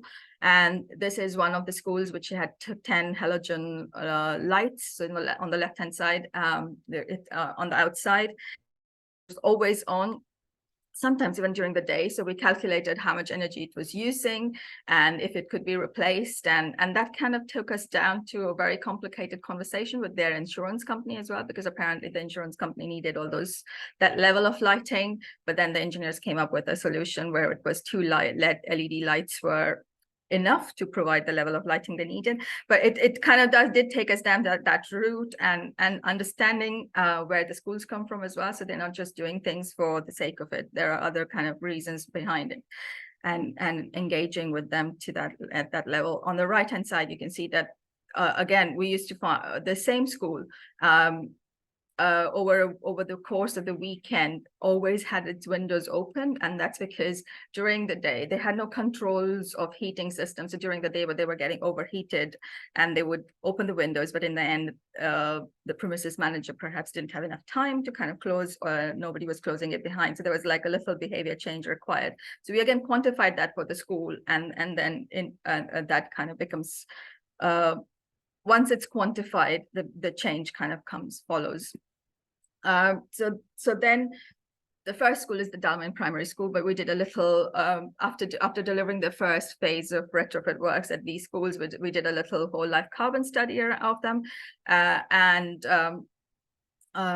for embodied and operational carbons, and we were quite, we were surprised and not surprised at the same times, but because of the way the results were coming out, in every scenario that we tried it out, and we tried out quite a few scenarios over here is an example of 5, the phased retrofit kind of always came out as the best. So whether you build a brand new school with an exemplary standards, it would still be very high in terms of whole life carbon, whereas the phased retrofit or retrofitting right now would be the best solution. So yeah, demolishing is just not an option.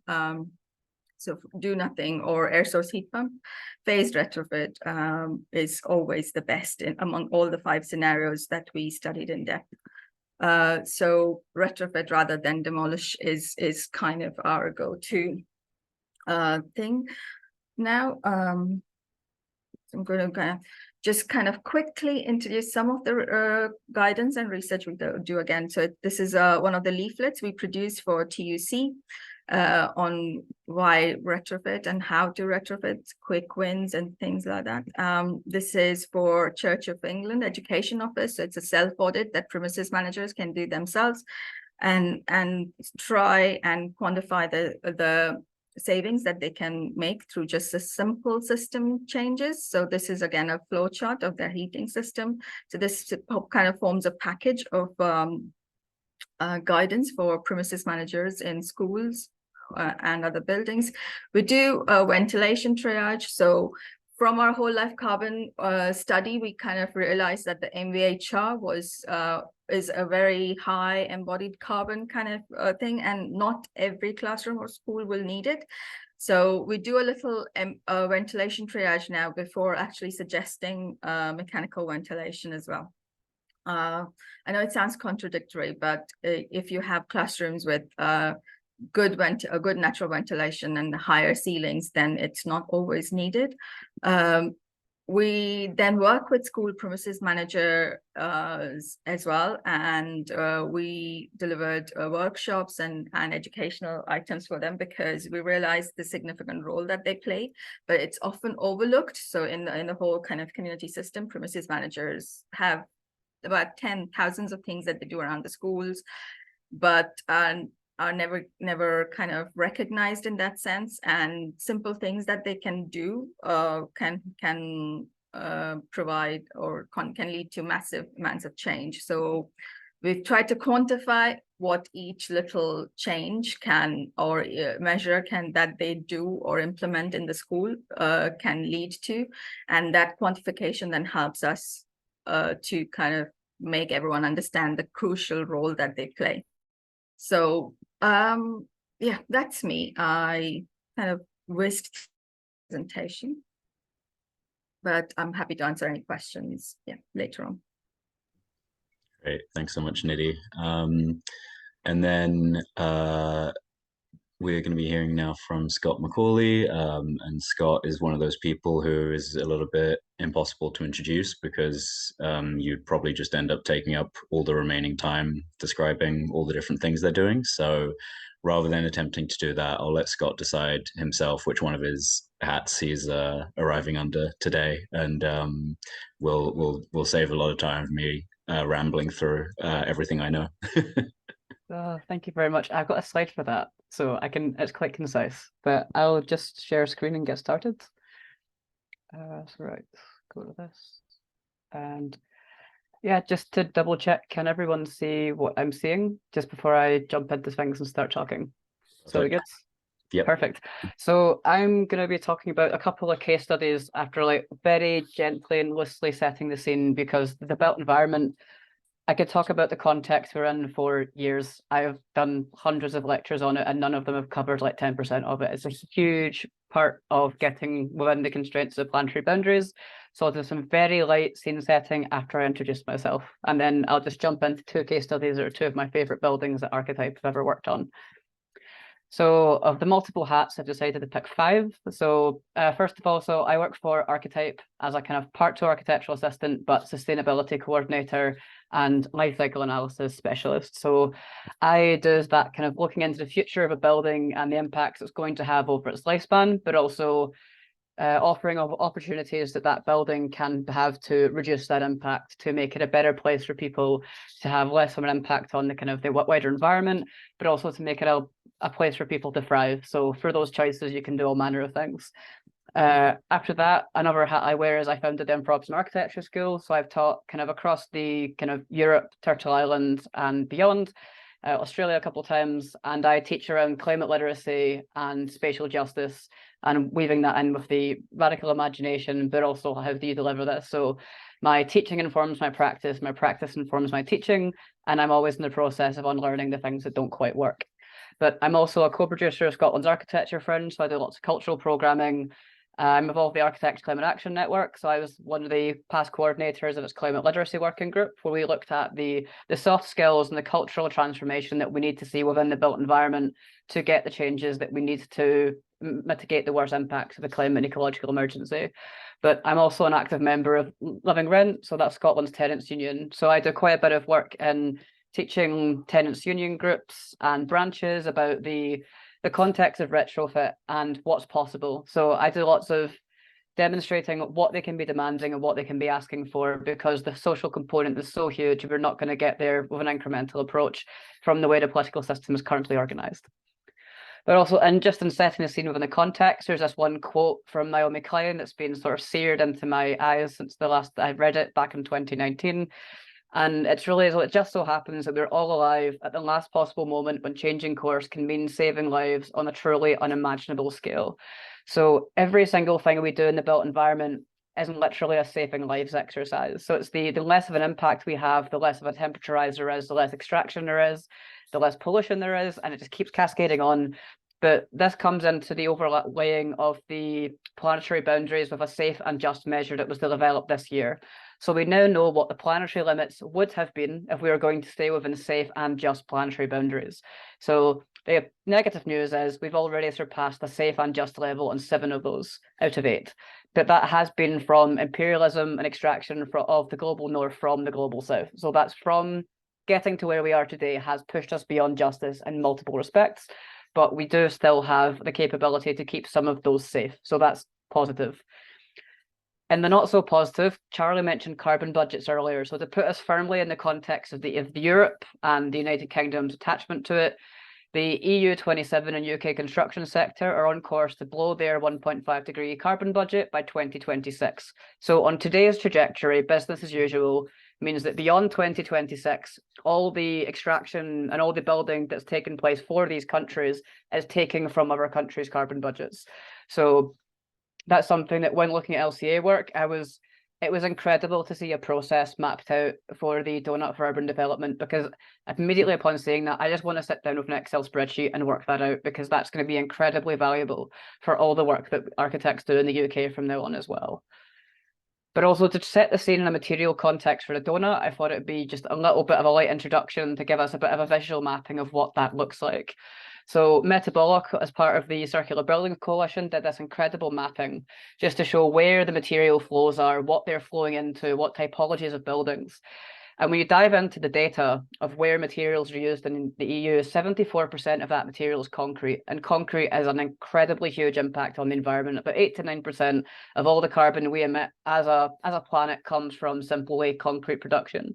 So 74% of what we're using is one of the biggest contributors. But also we use enough materials to build 185 pyramids of Giza every single year. So that's absolutely huge. It's not a small contributor. It's absolutely massive. It's changing the reality of the landscape. The extraction is changing landscapes beyond the city. And as a really dear friend, David Carruth, says to me quite often, is that the materials that we use in urban settings come from beyond that hinterland of that urban setting. So they come from rural settings. They come from places we don't see. They are globalized supply chains that do excessive damage. And there is a concept of embodied justice, which has started to be explored in that space as well. But just to give us a little bit of a context and a setting for what I'm going to talk about when I get into the case studies. But also in terms of a just transition, the built environment is an incredible opportunity. So kind of at the moment, we've got a just transition conversation that's very, very, very focused on energy generation. It's very much politically skewed that way, and lots of that is because of the interests of the fossil fuel industry. But the IPCC have calculated that through energy efficiency, we could save between 40 and 70% of all of the energy we use on the planet. And the built environment is a huge space for doing that, because at the moment, energy demand is something that's not regulated heavily. But the great news is we also have some great examples of when this actually has been done incredibly well, because the more energy efficient we make our buildings for retrofits and adaptations and transformations, the less energy that we need to deliver. And the less energy we need to deliver, the less infrastructure that we need to decarbonize to provide that energy, meaning that the more work we do in transitioning the built environment and doing retrofits at scale, the less infrastructure that we need to build, the less extraction from abroad. We can reduce those supply chains, reduce those harms. But the good news is we have stories of where this has been done. So there's things like the Passive House Standard, which is a way of aiming for a defined energy target and certifying that. But then we've also got a fantastic thing in Scotland, where I'm from. The Scottish Futures Trust, the Scottish government funded kind of funding mechanism, where if a school demonstrates it can have an energy use intensity target of a certain degree, it gets about 25 years of funding steadily. So by delivering a set target, you're given consistent funding. This funding has just been expanded to include embodied carbon. So if you deliver a school below a certain embodied carbon, you get more funding, which means you can do better things for the school, you can do better stewardship, provide an even better place for children to learn. So there are mechanisms for how we can get to where we need to go. But we do need to expand the way we regulate buildings, because the way that buildings are currently regulated are frankly an environmental crime scene, because they do not keep people safe and they do not stop the impacts we see on a horrifically daily basis. This will get slightly cheerier very, very soon, about now. So the good news is when we look at the built environment as a just transition opportunity, you can put it into this one slide. So in the UK, where quite a few of us are, there's about 26,000 people directly employed in the oil and gas sector. For every one job in oil and gas, there are 3 potential jobs in clean energy. And that's amazing. That's fantastic. We know there are jobs for people to transition to. But what's amazing is when you take the number that the Passive House Trust calculated that we need to have in the retrofit sector to deliver our 2050 targets that are legally binding, we need 2 million people. So when you take those numbers and spin them around a little bit, you get for every one job in domestic retrofit, we have 77 jobs that need to be being done to hit those net zero targets. So that's 1, 3, and 77. So that's for every one job, there's 77. And that means every single person is going to be knowing dozens of people doing this if it's taken seriously. And that's a dream-like opportunity. That's a scale of a workforce half the size of the NHS, our National Health Service. So that's reality changing for the entire country if we embrace this opportunity. But I'm now going to pull this into 2 buildings and talk a little bit about architects' process and the delivery and how we try and to complete loops in the design process. So in the spirit of the donut and the spirit of circularity, I have recycled lots of my slides from when I went to talk at the EU on architecture for a just transition. So some of this has been tweaked in just slightly. So in terms of the kind of exemplar projects, Archetype has kind of 40 years experience of delivering beyond the curve in terms of environmental sustainability and socially grounding buildings in their environment, but also in delivering evidence-based and proven methods of doing this. So doing research, gathering the data, so we know how buildings perform, we know the impacts that looking after the indoor air quality can have for school environments. We can bring those learnings from past projects, complete the loop and bring them into projects we're doing today. So lots of what I do is looking back at what we've done before, taking it and reapplying it and redefining it for the next project. So these 2 projects I'm going to talk about are going to try and bring some of this in. So it's going to look at that in some regard. But just to define one of the kind of defining mechanisms of how archetype design is by using the Passive House Standard as a design tool. So the Passive House Standard, in a lightning quick, probably not broad enough definition, was developed in response when it was found out that insulation to lots of properties in Germany were not resulting in the energy efficiency savings that thought were going to be done. So through the research that Dr. Wolfgang Fleiss did, they developed the Passive House Standard. So within that, the first one was built in 1991. So since 1991, it's been possible to deliver buildings that are 5 to 6 times more energy efficient than the standard UK new build. So we've had the possibility of doing this for about 30 years. So Archetype has embraced this throughout and delivered it for lots of different typologies of buildings, from residential buildings to school buildings to business centres to archives and all sorts in between as well. So that's just a little bit of a background on when this standards to deliver performance was developed, how this has been integrated into work that we do as well. So in our kind of design process, it's been built around the kind of the RIBA stages and showing how you can integrate the Passive House principles and the tools you use to develop this, and taking learning from one project and then bring it into the next one. Because in all buildings, there's been a recognized performance gap. So when we are delivering buildings, they can be multiple times less efficient than they have actually been claimed to be on paper. And this has been for decades. The number changes so often, I'm not going to try and guess the last one. So this means when we start delivering projects, so from that strategic definition, you start to work out what are the benchmarks you're aiming for, what are your targets? And then as you start going into the preparation of a brief, you start assessing that as well. But from the kind of the concept and engagement, you keep on going back to your energy modeling to see, am I staying within that target? Am I going to deliver it? And this goes all the way through to doing toolbox talks, because our construction sector does not yet have the capacity to deliver buildings of this standard en masse, because our workforce are not being properly kept up to date by their employers. The government regulation is not pushing this enough. So this is a huge systems problem. So part of our work is to bring that upskilling into the projects on site. And then we integrate this into the QAing process. And then afterwards, we, as often as possible, try and do post-occupancy evaluation to see how that building performs. How is it for its users? How is the building performing in terms of energy? How much carbon is there in the air? How is the internal humidity doing? So we do all of this, but also we also reflect upon it to bring it into the next project. So there's been 2 to 3 waves of schools that we've done that are refining this process. So it means the schools that were done the first time are simply making the ones that happen after them better. And that's been happening for decades now, which is a fantastic thing to wind up doing eventually myself as well. Oh, and so for the very first one I'm going to talk about is the Enterprise Centre at the University of East Anglia. So this is a multi-purpose building on a university campus that has one of the lowest embodied carbons of a building in the UK. It's still decades ahead of everyone else, but it also has this really incredible performance and material palette that uses its local materials incredibly well. So I'll just talk about this for a little bit before jumping into your next one. So the Enterprise Centre is this really beautifully considered space that uses natural materials above all else. It was really centered on using as many natural and bio-based materials as possible. And it was one of 17 buildings exhibited during COP26 by the World Green Building Council. It was one of 7 the most sustainable buildings in the world as chosen by the World Economic Forum. But my favorite thing about it is it's one of the winners of the Open City Stewardship Awards.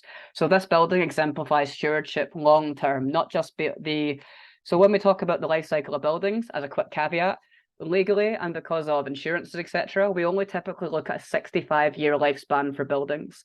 Decades ago, it was maybe only 15 or 20 years for a new building when designed in the UK. But the Enterprise Centre has been designed to last at least 100 or beyond that if repaired and maintained properly. So when it came to designing the building, the fantastic thing was the vision of it that was offered to architect, but then how did we take that and build upon it and integrate more as well? So the building had to be adaptable and flexible for a multitude of uses, everything from education, business, conference, but it had to provide these within the kind of budget, within the budget we had, but also to outperform everything else because that's what they wanted. We had a 100-year design life that also had to include adaptation for climate change. So this is a building that has a mechanic kind of heating and ventilation system that can be flipped into reverse in times of heat waves. So it can not only keep you warm in the winter, but when we start to see the heat waves, such as the 40 degrees in London we had last year, this is a building designed to mitigate those for its users. So it's got built-in adaptability.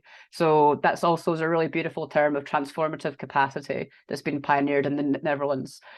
But it's also, at the time, it was the largest UK passive house scheme that was delivered. It's quite large. BREEAM outstanding, which if you're not in the built environment, that's totally fine. It's a metric for delivering green buildings that uses a point scoring mechanism. But its embodied carbon, because of the materials it uses, is incredibly low. So I'm going to go into that in a little minute and show you where it came from. But also looking at local supply chains and renewable materials, because most of these aggregate-based materials that are used in not even recent construction are extractive and non-renewable as well. So after the First and Second World War, we lost lots of our expertise in delivering traditional building skills, and what we call conventional construction materials are less than 100 years old. So lots of the concretes and things we've been seeing have been developed in that space and time. But also an incredibly important thing is this project had built into its contracting a soft landings process to see how it was operating, and a 3-year post-occupancy evaluation study, which meant that we were going to go back and check how this building was worked to fine-tune it for 3 years to see how could it be optimized. But an important part of that was performance contracting. So the contract was basically means that every single stakeholder, the contractor, the design team, everybody signed up to hit the targets that were set at the beginning. So the better the targets set in the beginning, the better this can be. So the more ambitious you are, the more ambitious the outcome, which is quite lovely as well. But a really fantastic thing about the project was the process of materials mapping and supply chain location that took place beforehand. So most of the materials in the building came from East Anglia within a 100-mile radius, and that includes the thatch, that includes the lime, includes the earth for the rammed earth walls. And I love a beautiful story is that to certify the timber, they had to bring a woodsman out of retirement so they could do a process that hadn't been done for a while. So by going local and by reinterpreting traditional materials, they came to an outstanding result that actually created more in the locality than was in the present. So this exercise in itself is an incredible way of starting to look at how are you affecting the donut on a local and global scale. But at the same time, that performance was verified. So using the building, you can check for 7 years that it's outperformed what it said it was going to do on paper. And that means that when you talk to the head of the energy and utilities at the university, there's 75% maintenance visits are less than a quarter of the visits to other buildings. So there's a 75% reduction in maintenance visits because this building has been designed carefully and the process has been optimized as well. But you can also check and measure buildings against their DIC certificate. So you can actually look for lots of this stuff online to do comparative studies in your local area, just as a slight fun caveat.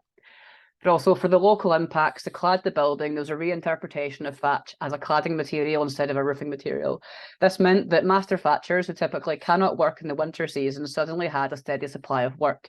And also in doing the passive house methodology and in using different systems, there was lots of local construction teams that got to be upskilled and got to learn how to do new types of buildings. And in sourcing the materials locally to the site, they kept that kind of money cycling within that local ecology. But when we start to look at the global perspective of this building, there's been a 68% reduction in the whole life carbon impact of that building in comparison to if it was delivered in line with the typical standard. So that means that just by focusing on what we're doing locally, we can reduce the global impacts of our built environment. And that's just one quantified measure of this building. In terms of how it performs in terms for its users, there's the building user survey, which is something that quantifies the quality of responses around buildings. And the fantastic thing is it ranks in the kind of top 99% on health. And people feel fitter and feel more positive and better qualities of living from working and using this building. So we can actually be providing spaces that do better for people's health. So roughly 40% of all of the healthcare costs any country has in the world are directly attributable to its built environment. So by designing spaces that take that into account, we can be reducing the impact on our infrastructures beyond our buildings. So this is just a little bit of an interior shot of what that looks like. Another thing in terms of reducing the stress of your occupants, if you have more than 40% exposed wood in a space, there has been scientific evidence of that lowering people's heart rate and stressing them out less. So when buildings are being designed in spaces where they cannot have windows, it's a good way to kind of look after people and to take more care. And just another small moment to enjoy what the building looks like in its local environment as well, because it's a beautiful building that the moment I get a chance to visit, I am diving down to East Anglia at speed. And then to move on to the second example, so the Enterprise Centre was a new build project. So I'm now going to talk about a retrofit and adaptation. So the Entopia building was at the University of Cambridge's. Their Centre for Cambridge, it's the Institute of Sustainable Leadership for them as well. So this is a retrofit. They use lots of kind of materials that have been recycled, but also stops lots going to landfill. And there's a really interesting process to how that worked. And what has to be stressed straight away is that this is not in any way, shape, or form an ordinary project, because typically retrofits are very, very, very hard to do. And while this was very hard to do, it was pioneering in every single respect possible. So it's a great exemplar of what's possible, and it's a story that should be told over and over again, not just on university campuses, but for the libraries we've lost, for the social infrastructure that we've lost as well, for buildings in our communities that can be saved and can be adapted. Because when you retrofit a building as opposed to building a new one, you save between roughly 55 to 70% of the embodied carbon. So on the carbon paper, it works quite well calculation-wise.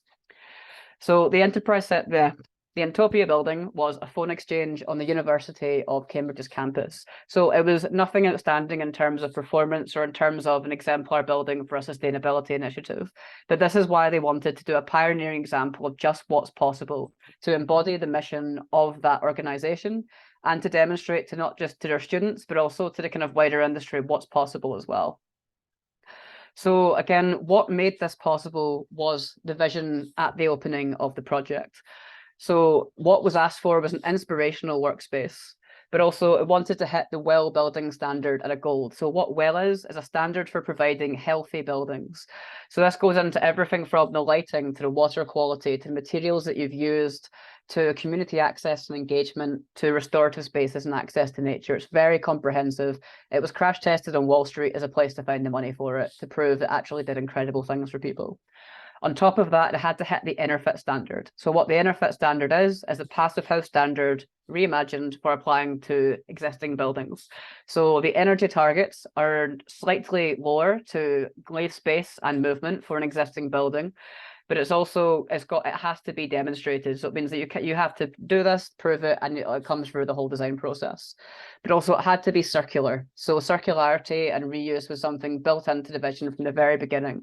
They did not want to simply strip out the building and bring in lots of new gubbins to fill it out and make it shiny. They wanted to reuse what was there as much as possible. And they wanted to use as many bio-based materials as possible as well as an exemplar. And also another key part of this was the embodied carbon of this building had to be as low as possible. So this diagram here is an example of how that was brought into existence. So when looking at a circular design brief, one of the very first things was to be kind of retaining material as well. So all of the choices from the contracting, we're bringing things in to look at what materials could be retained, what materials could be reused, what could be recycled, and what could be used elsewhere before landfill. So this was applied to the building, and it was applied to the furniture and the fittings as well. So every single decision went through this process to, can we keep this? If we don't keep this, can we use something that's reused? If not reused, can we use something new and bio-based? And if it's going to be taken out, where is it going to go? Because in Northwest Europe, only 1% of building components are ever used beyond their first use. So we currently waste 99% of building components in our current system. So in the way of this, it's about minimizing carbon and using natural and healthy bio-based materials. But this was built into the contracting. So again, as much as this was from what was happening on site, this was decided before any works were taking place. This was from stage 0. This was the very, very beginning. So this is something that's, if we want to tie our buildings and developments into the donut, something we need to start doing is looking at what's being taken out, what's being put back in, where are things coming from, and visualizing this for people to see as well. And apologies, I'm getting pop-ups from work. So in terms of that vision as well, it was taking the traditional kind of stage by stage process for delivery of a building and bringing people in early. So typically you do not get as many people on board as early as you do in this, but if you want to do this, we had from stage 1, the client, the project manager, the surveyors, the architect and passive house designers, and the structural engineers and acoustic consultants as well. So we had everybody was around the table from the setting of the brief. So just in terms of delivering buildings in the built environment, communication is actually one of the hardest things in delivering sustainable buildings. So the better we communicate and the sooner we bring this in, the better the outcomes they can be. But we need to start setting that vision and embedding this in the process. And just as an example of one of the materials that were salvaged, there was quite a nice one where this canopy of solar panels was designed and built above the building itself. But the steel that was used in creating this canopy came from what I was told at another talk was from the Eternals. So Marvel's films, camera rigs have now found a second life on top of the Entopia building being a solar canopy, which shades people and generates energy for the building, which is quite a lovely story and what's possible. But it's also an invitation for us to look for building materials in other industries and in other uses, not solely from construction. So as much as we need to be looking in construction spaces, we just need to start mapping materials a lot better and a lot broader. In terms of a demonstrator, the building saved roughly 5,139 tons of material from going to landfill. So that's a huge saving as well. And the construction materials that would have had to be bought new, over 60,000 kilograms, over 60 tons. So that's a CO2 equivalent that was saved from being emitted. So when every single fraction of a degree matters in saving lives, if we can stop things needing to be emitted through circular design, it's something we should absolutely be pushing for in all aspects of the built environment. And just on the right-hand side, we've got a kind of diagrammatic illustration of the impacts of taking an existing building and reducing it through not just going through a light retrofit, but going as deep a retrofit we can as soon as possible, because it's a paradigm shift to get to net zero. Getting to net zero is not possible for incremental slight tweaks to our existing system. It's possible for a radical reimagining, but it's something that, as you've seen in the examples, we have the capability to do. So just to kind of wrap this up in terms of some lessons learned, just putting these two buildings into context alongside a few others. So one of the biggest things that's in delivering these buildings, that collaboration between every single party involved is absolutely key. So a willingness to learn and to set ambitious goals, to share a common, regenerative and very radical vision for what the built environment can be, because all of these buildings prove that's possible. So it's as much about relationships as it is about design and technology. So the deeper our relationships are, the better the outputs we are going to have from the buildings we create together, to stress that. But also involving architects and design teams beyond what we would typically think of as completion. So instead of simply downing tools when it's done, walking away and hoping the liability period passes, we need to see more long-term stewardship from the people doing the design and doing the maintenance of buildings. So if we want to realize a just transition, we need to start normalizing and embodying long-term stewardship of our built environments. And to really hammer that home, the earlier engagement with the site teams, the reimagining of traditional contracts, and upskilling at scale are absolutely critical if we want to transition the construction sector. We are not going to get where we need to be if we do not radically reimagine construction as we know it. So just to leave us on a kind of a note and an invitation, because as I really hope that I've said and got clear for as clearly as I really hope I can, we have the technology to deliver the just transition that we need to see in a way that takes care of people and planet, our neighbours, and our communities. And there's a really beautiful quote from Rob Hopkins' book, From What Is to What If, that pairs beautifully beside Hackbridge Primary School. So it's one of the fundamental challenges is that we need to be able to imagine possible, feasible, delightful versions of the future before we can create them. Not utopias, but where things turned out okay. So we have the technologies, we have the wisdom, the experience. We might not have put all of those experiences in one building yet, but we do have examples for every single thing that we need to do to transition the built environment and to keep it within the safe operating space of the donut. So I'll wrap up there and hope I've not overshot by too great of an extent. That was wonderful. Thanks so much, Scott. Incredible context and work as always.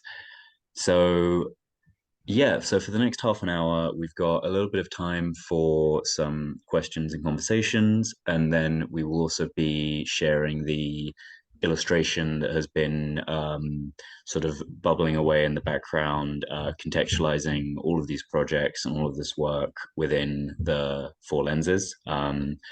So I think to sort of kick off the conversation, and if anyone does have any specific questions, please feel free to put it in the Zoom chat.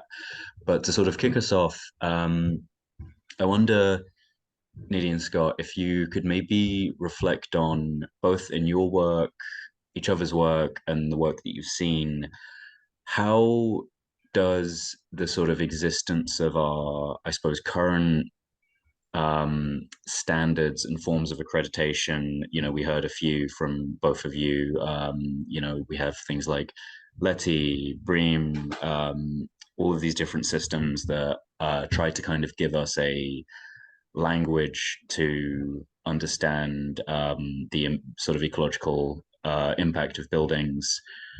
What is it about the donut and the kind of like wider economic lens that provides us that you think might you know, allow us to try to sort of operate beyond the bounds of what is conventionally seen as like the architect's remit or the architect's responsibility, or indeed any kind of built environment practitioner's remit or responsibility?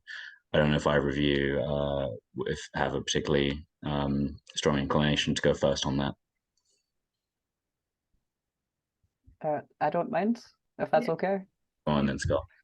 I think what was fantastic about what we saw earlier was how it contextualizes it within international recognizing limits and the Paris Agreement, and it pulls it in to give us a real a hard limit on what we should be aiming for, because lots of these things that we are prescribed in the industry. So, for example, Letty's targets were developed by a kind of massive crowdsourcing of incredible expertise to show us these are the types of targets that we need to hit our climate targets, as in the UK's. So it's not in an international context of recognizing historical emissions or the social impacts of pushing for materials that are getting us there. So I think in terms of looking at the donut for urban development, I immediately wanted to I really want to ask, is there a spreadsheet I can use for that or something? Because that's the process of that, to be able to speak to a client and to say, we have determined the embodied carbon limit for your building for looking at the Paris Agreement, for looking at our national targets,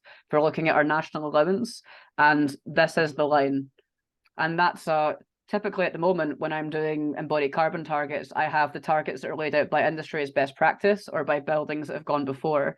But to be able to say, if we are going to do work that is actually going to embody a just transition, that's going to show us a bit more. But also through the lenses of the donut, we can start to look at the global impacts of our work. And I think at the moment, current standards we don't have the space to have that conversation very often, to talk about the impact beyond the site, not just what's happening on the site itself, but to look at the global perspective, because the global perspective of the extraction of materials is horrendous. There's a film called Anthropocene, the Human Epoch, that I would thoroughly recommend, but two, I would caveat with, have a chat with people or a debrief planned for afterwards, because it looks at the global extraction and what that looks like, and it's visceral and it's powerful and it's unforgettable, because the impact we are having by building as we do is something that we have not seen, and many of us are never going to see, and we are insulated from the damage that does. And by having standards that are as poor as the UK has some of the leakiest homes in Europe by far, and there is an idea of exceptionalism that what was done is good, but it's because most people have not had the opportunity to experience living in a building that meets all of their needs. And that's when you invite people to imagine that, it's transformational, because when you imagine a home that meets your needs and you've also seen all the examples and someone has shown you that this is possible, people start to ask for more, because they feel confident and comfortable knowing that we can deliver what we need to do.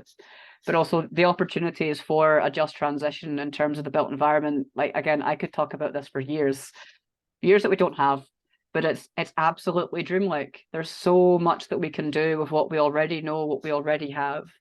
But what a friend pointed out to me at an event that I did just over a month ago was that when we talk about that 80 to 90% of the buildings already existing, we need to remember the context that so many millions of people currently live in slum conditions or worse.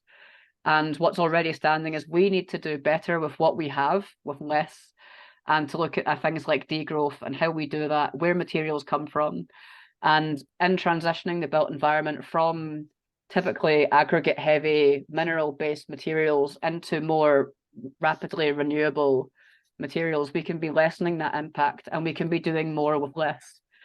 And that's something that I think the donut is a really great thing that I, at some point, I'm going to try and get it in every single office linked to where I work to discuss. We should be mapping what we are doing to this. I want to bring it into architecture schools that I teach in, because it's the kinds of consciousness raising of people in practice that we do not get to do through traditional routes. And again, I could keep going forever, so I'm going to stop and let more questions happen.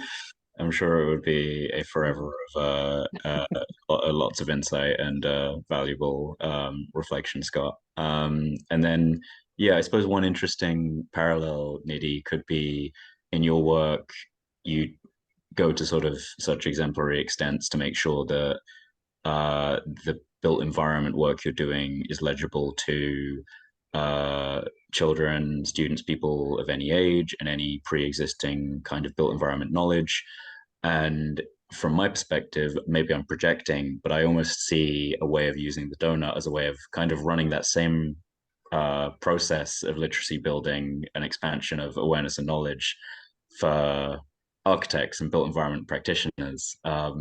So, you know, yeah, I'd also be fascinated to hear if you see any kind of potential of this sort of tool either in your own work or elsewhere. Yeah. I mean, of course, yeah. I mean, we can extend what we do with schools and kids and children in schools to throughout the community. I mean, we're working with Horniman Museum right now, and we're trying to develop an engagement program where people can just walk in and out when they're visiting the museum and still be involved in that. Get involved in the whole concept of retrofit and learn about it and take that with them. But I want to go back to your questions on standards, and I'll to kind of take a step back, please. So what I wanted to say was that standards are brilliant, and we've got loads of them, and it is hard to choose which one to go with. I mean, it's not really hard to choose. There are kind of quite obvious choices. But what I want to say is that we before the standards as well, we need to build less. We need to build small, and maybe nothing at all. So we need to kind of reach that point in that just transition that, so it could, standards are great. You can build a passive house, but if you're building a passive house for 2 people and it's massive, it's 500 meters square or 450 meters squares, it's going to use more energy than your little 2-bed terrace anyway. So we need to kind of get down to that point where we say that we need to build less. You know, it's not about standards, but we do need to build less. Absolutely. So that has to be the starting point. It's we don't want large extensions. So it's as an architect, it is questioning our own existence in a way. It's like, what is our role if we are to build less, if we are to build nothing at all? Then how do we take this profession forward as designers? You know, so. I mean, we have to kind of take a step back from standards. Standards are great, but we need to kind of not build at all. We need to convince our clients to not build a huge extension. You know, we need to kind of say that, okay, you've got this space, you've got this. How do you make better use of what you've got, rather than just go out and build a big extension to a nice fancy standard? So I mean, that's kind of my take on it. I don't know what I mean. I can see Scott nodding, so maybe he wants to come in and say something. Absolutely. So in terms of sort of what is our role in building nothing, I've been giving this lots and lots and lots of thought. In terms of spatial design and architecture, our role is cultivating neighborhood just transition infrastructure. It's soft skills, it's spaces, it's moments, it's events, it's times, it's workshops, it's engaging people. That is our role. Our role is creating just transition infrastructure now and stewarding that infrastructure for the future. And that's really the direct, I think, in having that conversation with kind of using less, we've had a kind of the economic system as we have it has been, we've been taught to be externality blind around growth, and that's not been brought in terms of kind of when we're looking at buildings. Because if I remember, there was an article that Lloyd Alter wrote it, and there was some study that quantified how much carbon kills people overseas, and he was applying it to buildings as they came out. And we need to build less, but in looking at that stewardship role, it's not just about designing new buildings, it's about holding space. Because in your traditional design team, the architect has the nexus point for your engineers, your contractor, your client. Lots comes through us, and we make the introductions, and we bring in people we've worked with in the past, and we should be cultivating relationships and going back to people. So if we expand that for a just transition, it's what does that look like when it's embedded in a neighborhood? So what does that look like when we are bringing together people with an interest in a space to imagine its future? Because where we might not be drawing all these pretty new buildings, but we can be illustrating people's futures and helping them illustrate them with us, giving them the space to do it, giving them the agency, giving them the tools that we have. Again, this is something I could go on about for a very long time, but it's that doing more with less and putting justice at the center, but it's building that neighborhood infrastructure. And I know it's not going to go down very well with the Sterling Prize if I say it should go to someone who doesn't have a building, because I think it should. We need a Sterling Prize not for a building, but for infrastructure that has not existing independent upon carbon and fossil fuels. So that's, again, thank you very much for leading us into the using less, because that's something that I like to stress as often as possible, because you get that knee-jerk reaction. We've been brought up in a society where more is good. Moving into a new build house is good. So we expect young people to always need their own space, to go out, get another house, another mortgage, another energy bill, another bit of rent, keep on going more and more and more and more. If we hit the UK government's housing targets, we blow the carbon budget. 300 new homes at the standard they are, we blow the carbon budget. But it's it's about that. It's called the role of the designers and the architect, and using the donut is to build and envision that infrastructure. And I think that's such a rich role that is an exciting one, and I think has lots of future space for. Yeah, and I think what is sort of interesting from the root of that conversation being accrediting bodies is that an accrediting built environment body like Nidhi has suggested kind of assumes the production of a building, right? That's kind of baked into the purpose of that body to begin with.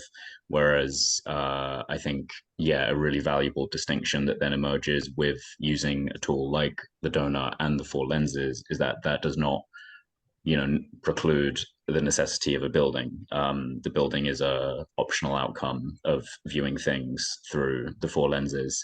So yeah, I think that is another a really nice kind of almost distilled example of the distinction between these kinds of tools and way of analyzing and reflecting on our work. So there's one question that we got in the chat, which let's have a sort of like quick, maybe 1 minute reflection on each, and then we'll get into looking at the wonderful illustration that Phoebe has made for us after that. So this question was from the Bath Climate Action Group, and it said, how can architecture students incorporate some of this work in our conceptual projects, as we do not have MEP consultants or school students to engage? Now,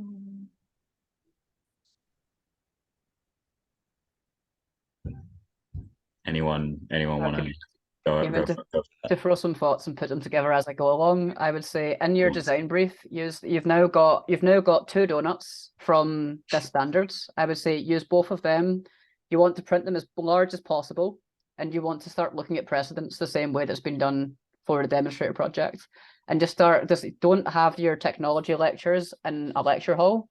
Have them looking at that, and have your tutors talk to you about their projects. Engage them in the learning as well, because you're going to learn. It's going to be a better process when the educators are actually learning as well. That always has to happen.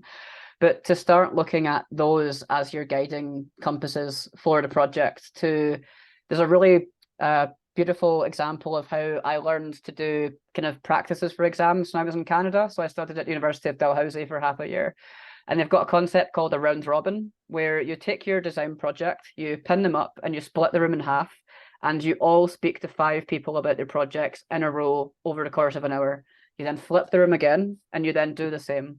So if you're doing that with the donut, and you're going through with people, and you're all getting used to that literacy, those targets, those metrics, you're getting into the space of it, you can all practice together, and you don't actually need to involve your university or ask them for resources that they should be giving you in the first place anyway. But that's a way that you can self-assess with your projects. Are they hitting the donut? And also increasing your own confidence and your ability to do so. So I would say set up a round robin, print these things huge, and start mapping your projects and precedents, and just really getting stuck in. And also do collaborative theses based on the same thing. Just all join up, and don't do individual projects, because the neighborhood is an ecosystem, the city is an ecosystem. There's individual buildings do not work in isolation. Our infrastructure grid may be terrible, but it sort of links things up a little bit. Start to do your projects in collaboration, and demand that happens, because that is how the world actually works.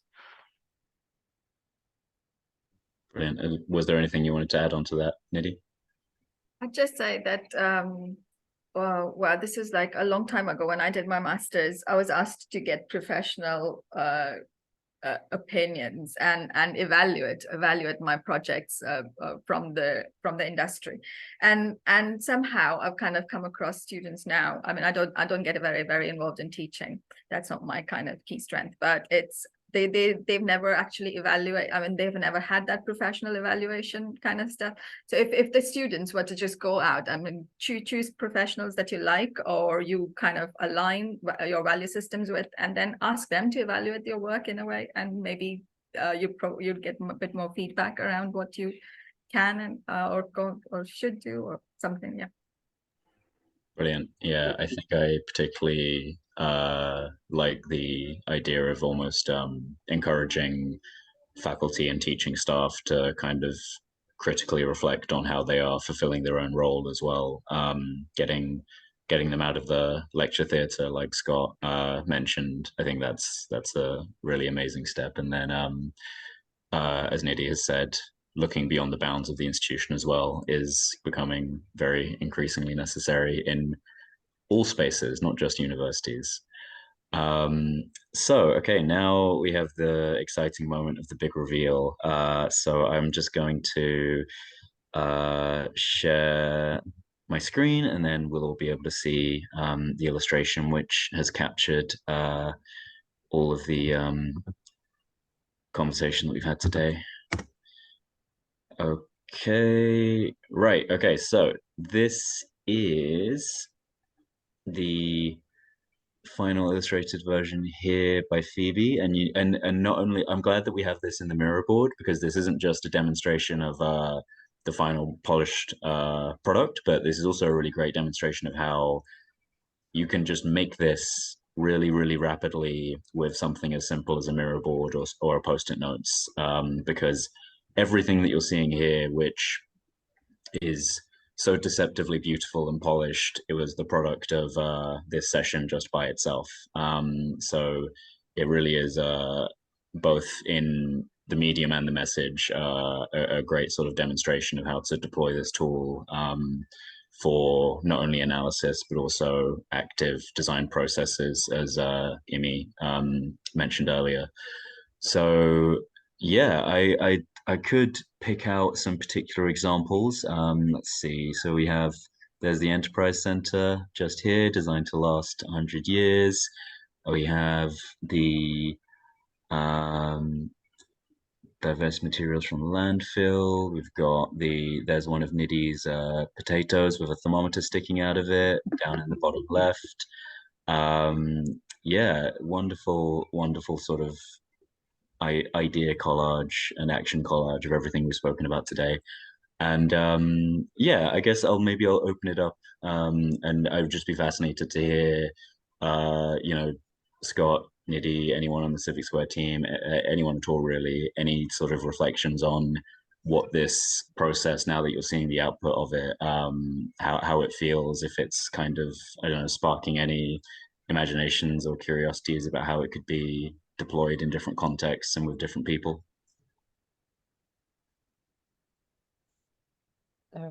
Yeah, even to throw one out just straight away, it's to be speaking to a client or a community group and to be asking, what is your vision of what this building looks like? Pick some examples, let's talk through them, and mapping them and having it pull together so beautifully like this. Like I'm happily lost in this. This is absolutely beautiful. And it's just so nice to see it cut this way. It's less hard and clinical and stale as design briefs often look, because they're simply words on paper. But this is fantastic. But yeah, I'm just thinking out loud. Anyone else please take over. I will just keep going. I think I saw somewhere it was MVHR and it was MVLA is actually MVHR. Imi, did you want to sorry, there is a little red thing which says MVLA, which is actually a mechanical ventilation with heat recovery, MVHR. Oh, there you go. Again, that's the good thing about live illustration, is you can make live corrections as well. Yeah, I guess I just wanted to reflect really about just it's been great. I've loved it. I was meant to go like 2 hours ago. These guys were trying to buy me some capacity back to do some work, and I just couldn't leave. And it was so good, and it's so interesting because I know everyone's work obviously, and get to work with some of you in different ways. But watching the whole stack of work sit together, I think I really want to, one, say thank you, but second, echo what Scott said about how much of this, like, we've got the knowledge, we've got the tools, we've got the frameworks, how much of the orchestration and communication piece is so significant. We're like right in the middle of trying to bring about 10 massive ideas together and converge them onto a coherent plan around the public square, and it's obviously situated within the neighborhood, and I guess it's just a reflection on how hard that bit is, and how much work that takes. I don't know if you have anything to reflect on that, Nidhi and Scott, but it just feels like so much of our work is orchestration of possibility, and partners and people, and it just builds on what I was saying earlier, about the donut not being the end of this story, or like the portrait or other things that people might be engaged with isn't the end of the story, because actually trying to get all these moving parts in different fields and different actors and different skills to talk to one another and make manifest this possibility is, I think, really, really difficult, and like part of the really important work that is often invisible. So yeah, I just wanted to reflect on that really, but also interested if anyone has any thoughts on that from the speakers, but also just really happy for anyone to share in the chat or generally whether something stood out for them. And basically why I also said that is because I just think as much visualization and visibility we can create on the knots actually helps. That's why I've really appreciated a lot of your diagrams, Scott, along the way to kind of like tell the story. And Nidhi, likewise, I just thought it was really powerful. So just interested in any reflections on that or anything else. I mean, I think collaboration is the must. It's the key, and it's collaboration not just between different professionals, but with the users and general community. I mean, the what you do with CIVIC SQUARE is like a really good example. It's like getting everyone on board, and it's all hands on decks, isn't it? So it's kind of we all need to kind of be working together collaboratively towards a single kind of aim, which is obviously just transition and justice. I mean, living with fairly in the whole world, you know, it's not just around locally. So yeah, I don't know, Scott, over to you. Yeah, I think the way that your work was involving education at not just a single level, but it was multiple layers of so many entry points, from children to parents to the celebrating the role of the person maintaining the building, which is incredible to be able to show people on paper. This is the incredible value that you are, not that you're generating, creating, but you are able to reduce the impact of this building so much. You can save money to put back into your school. You have this incredible role of maintenance, and neoliberalism, maintenance has been sort of like disappeared and ignored. But just, I think, reflecting upon your own work and the way that uses the maintenance, the retrofit of a school as an incredible learning journey for so many people is really a beautiful thing to see. And every time I see a bit more of it, I really just want to see one in progress and go along and see it happen. And I'm jealous that I'm not that age and I'm able to be taught about how the world works through the lens of a building, because that's how my brain works. Apparently, I understand the physics for buildings, not for anything else. But it's that sort of storytelling, and it's the communication and the orchestration piece, as Emmy said as well. It's not so much that we have the ability and we know how to do it, but it's unlocking that, and it's disentangling what's stopping us, and it's removing barriers, and it's putting people who would never be in the same room to have a conversation.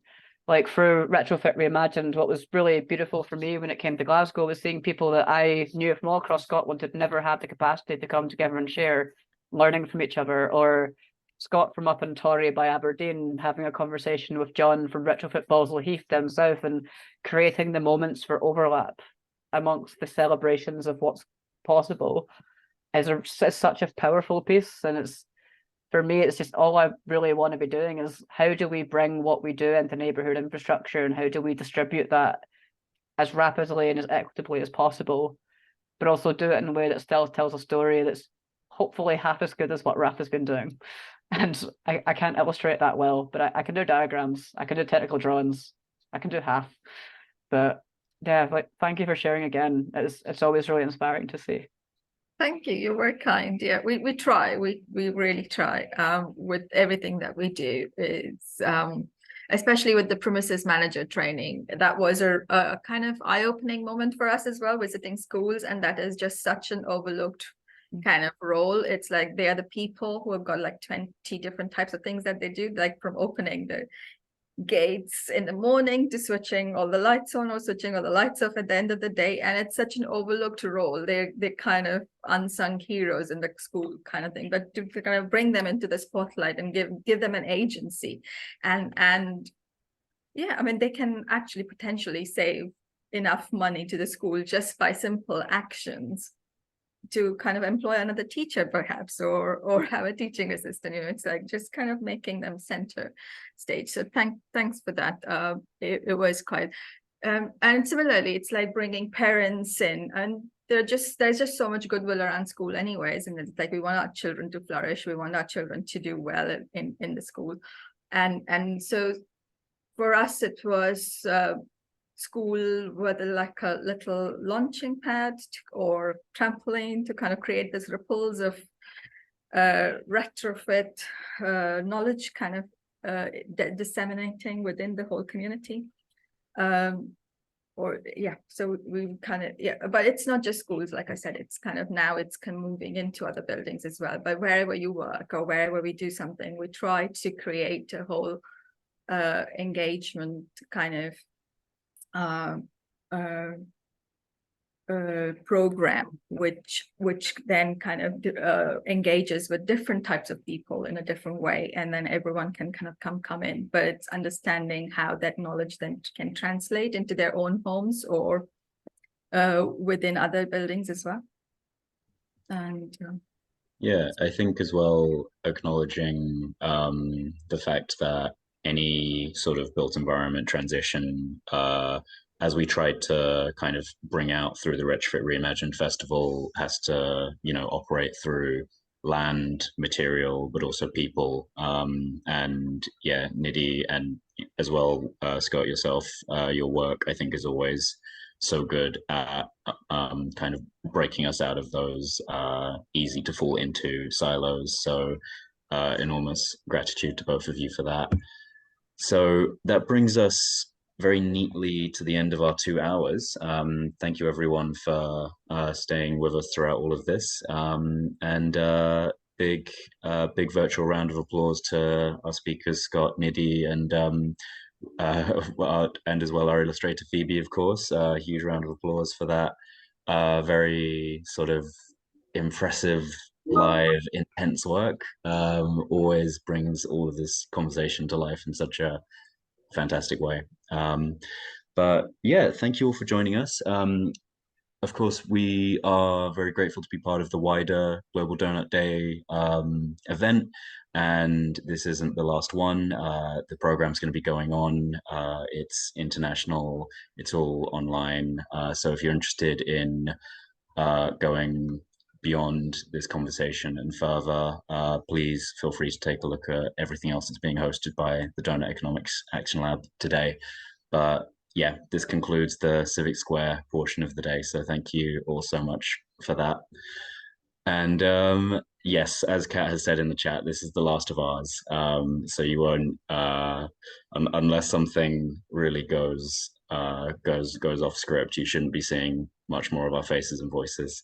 Well, there is a Skills for Transition trade school for anyone who did want to continue. But if you did want to hear more of our faces and voices, yeah, are you okay to share a little bit about that, Kat? I mean, Imi, maybe I'll pass to you for this. I've not got the frame in here, but yeah. So we have a program called Skills for Transition. It's part of our trade school program, and it's part of a series of how we've been prototyping much of what Nidhi and Scott have been talking about around how much knowledge, information, skills, literacy can we disseminate and build across our neighbourhood. Most of them are in person, but this one happens to be online. If you want to go, it's about heat pumps tonight in collaboration with the Centre for Alternative Technology. You can also hop back over to the Deal website for the rest of the Global Doughnut Day programme. You can watch any of the recordings we'll be sharing all day, or you could also stop and have a rest. But there are many, many more things. And I just wanted to echo what Amanda said and Heather. Yeah, you know, we're in this work and it's kind of night and day all the time. We live and breathe it. But days like today are really still intoxicating and inspiring for us, even hearing from our peers that we get to work with. So we're really grateful for the opportunity to be part of this. I particularly want to say thank you to Kat, because we nearly didn't have Global Doughnut Day because it was the day after the 5th of 5 national retrofit reimagined sites and about 20 different events. But she really pushed through and said, no, we've got to be, how can we not be part of it? And has done so much work, as have Nikki and Daniel, to bring the programme together. I'm over the moon, actually, that this session was recorded. Something in my intuition tells me it's going to be an incredibly important one to ground ourselves in as we go forward to make lots of decisions, not only in our own work, but I hope in the work that you will all do. So thank you, Charlie. Thank you, everyone, Scott, Nidhi, and all of you for joining. Have a great evening. Let us know what you might go to. And it's Global Doughnut Day hashtag on Instagram and Twitter as well. So feel free to share, because, you know, every day is trying to dismantle the global system of capital and neoliberal capitalism, which we are very happy to fill with beautiful visions of the future like today. So please do share lots and go and tell your friends and maybe visit the other events. Thank you very much. Thanks so much, everyone. See you later. Thank you, everyone. Great evenings. Thank you. Bye. Thanks for having us. Bye. Thank you. Bye.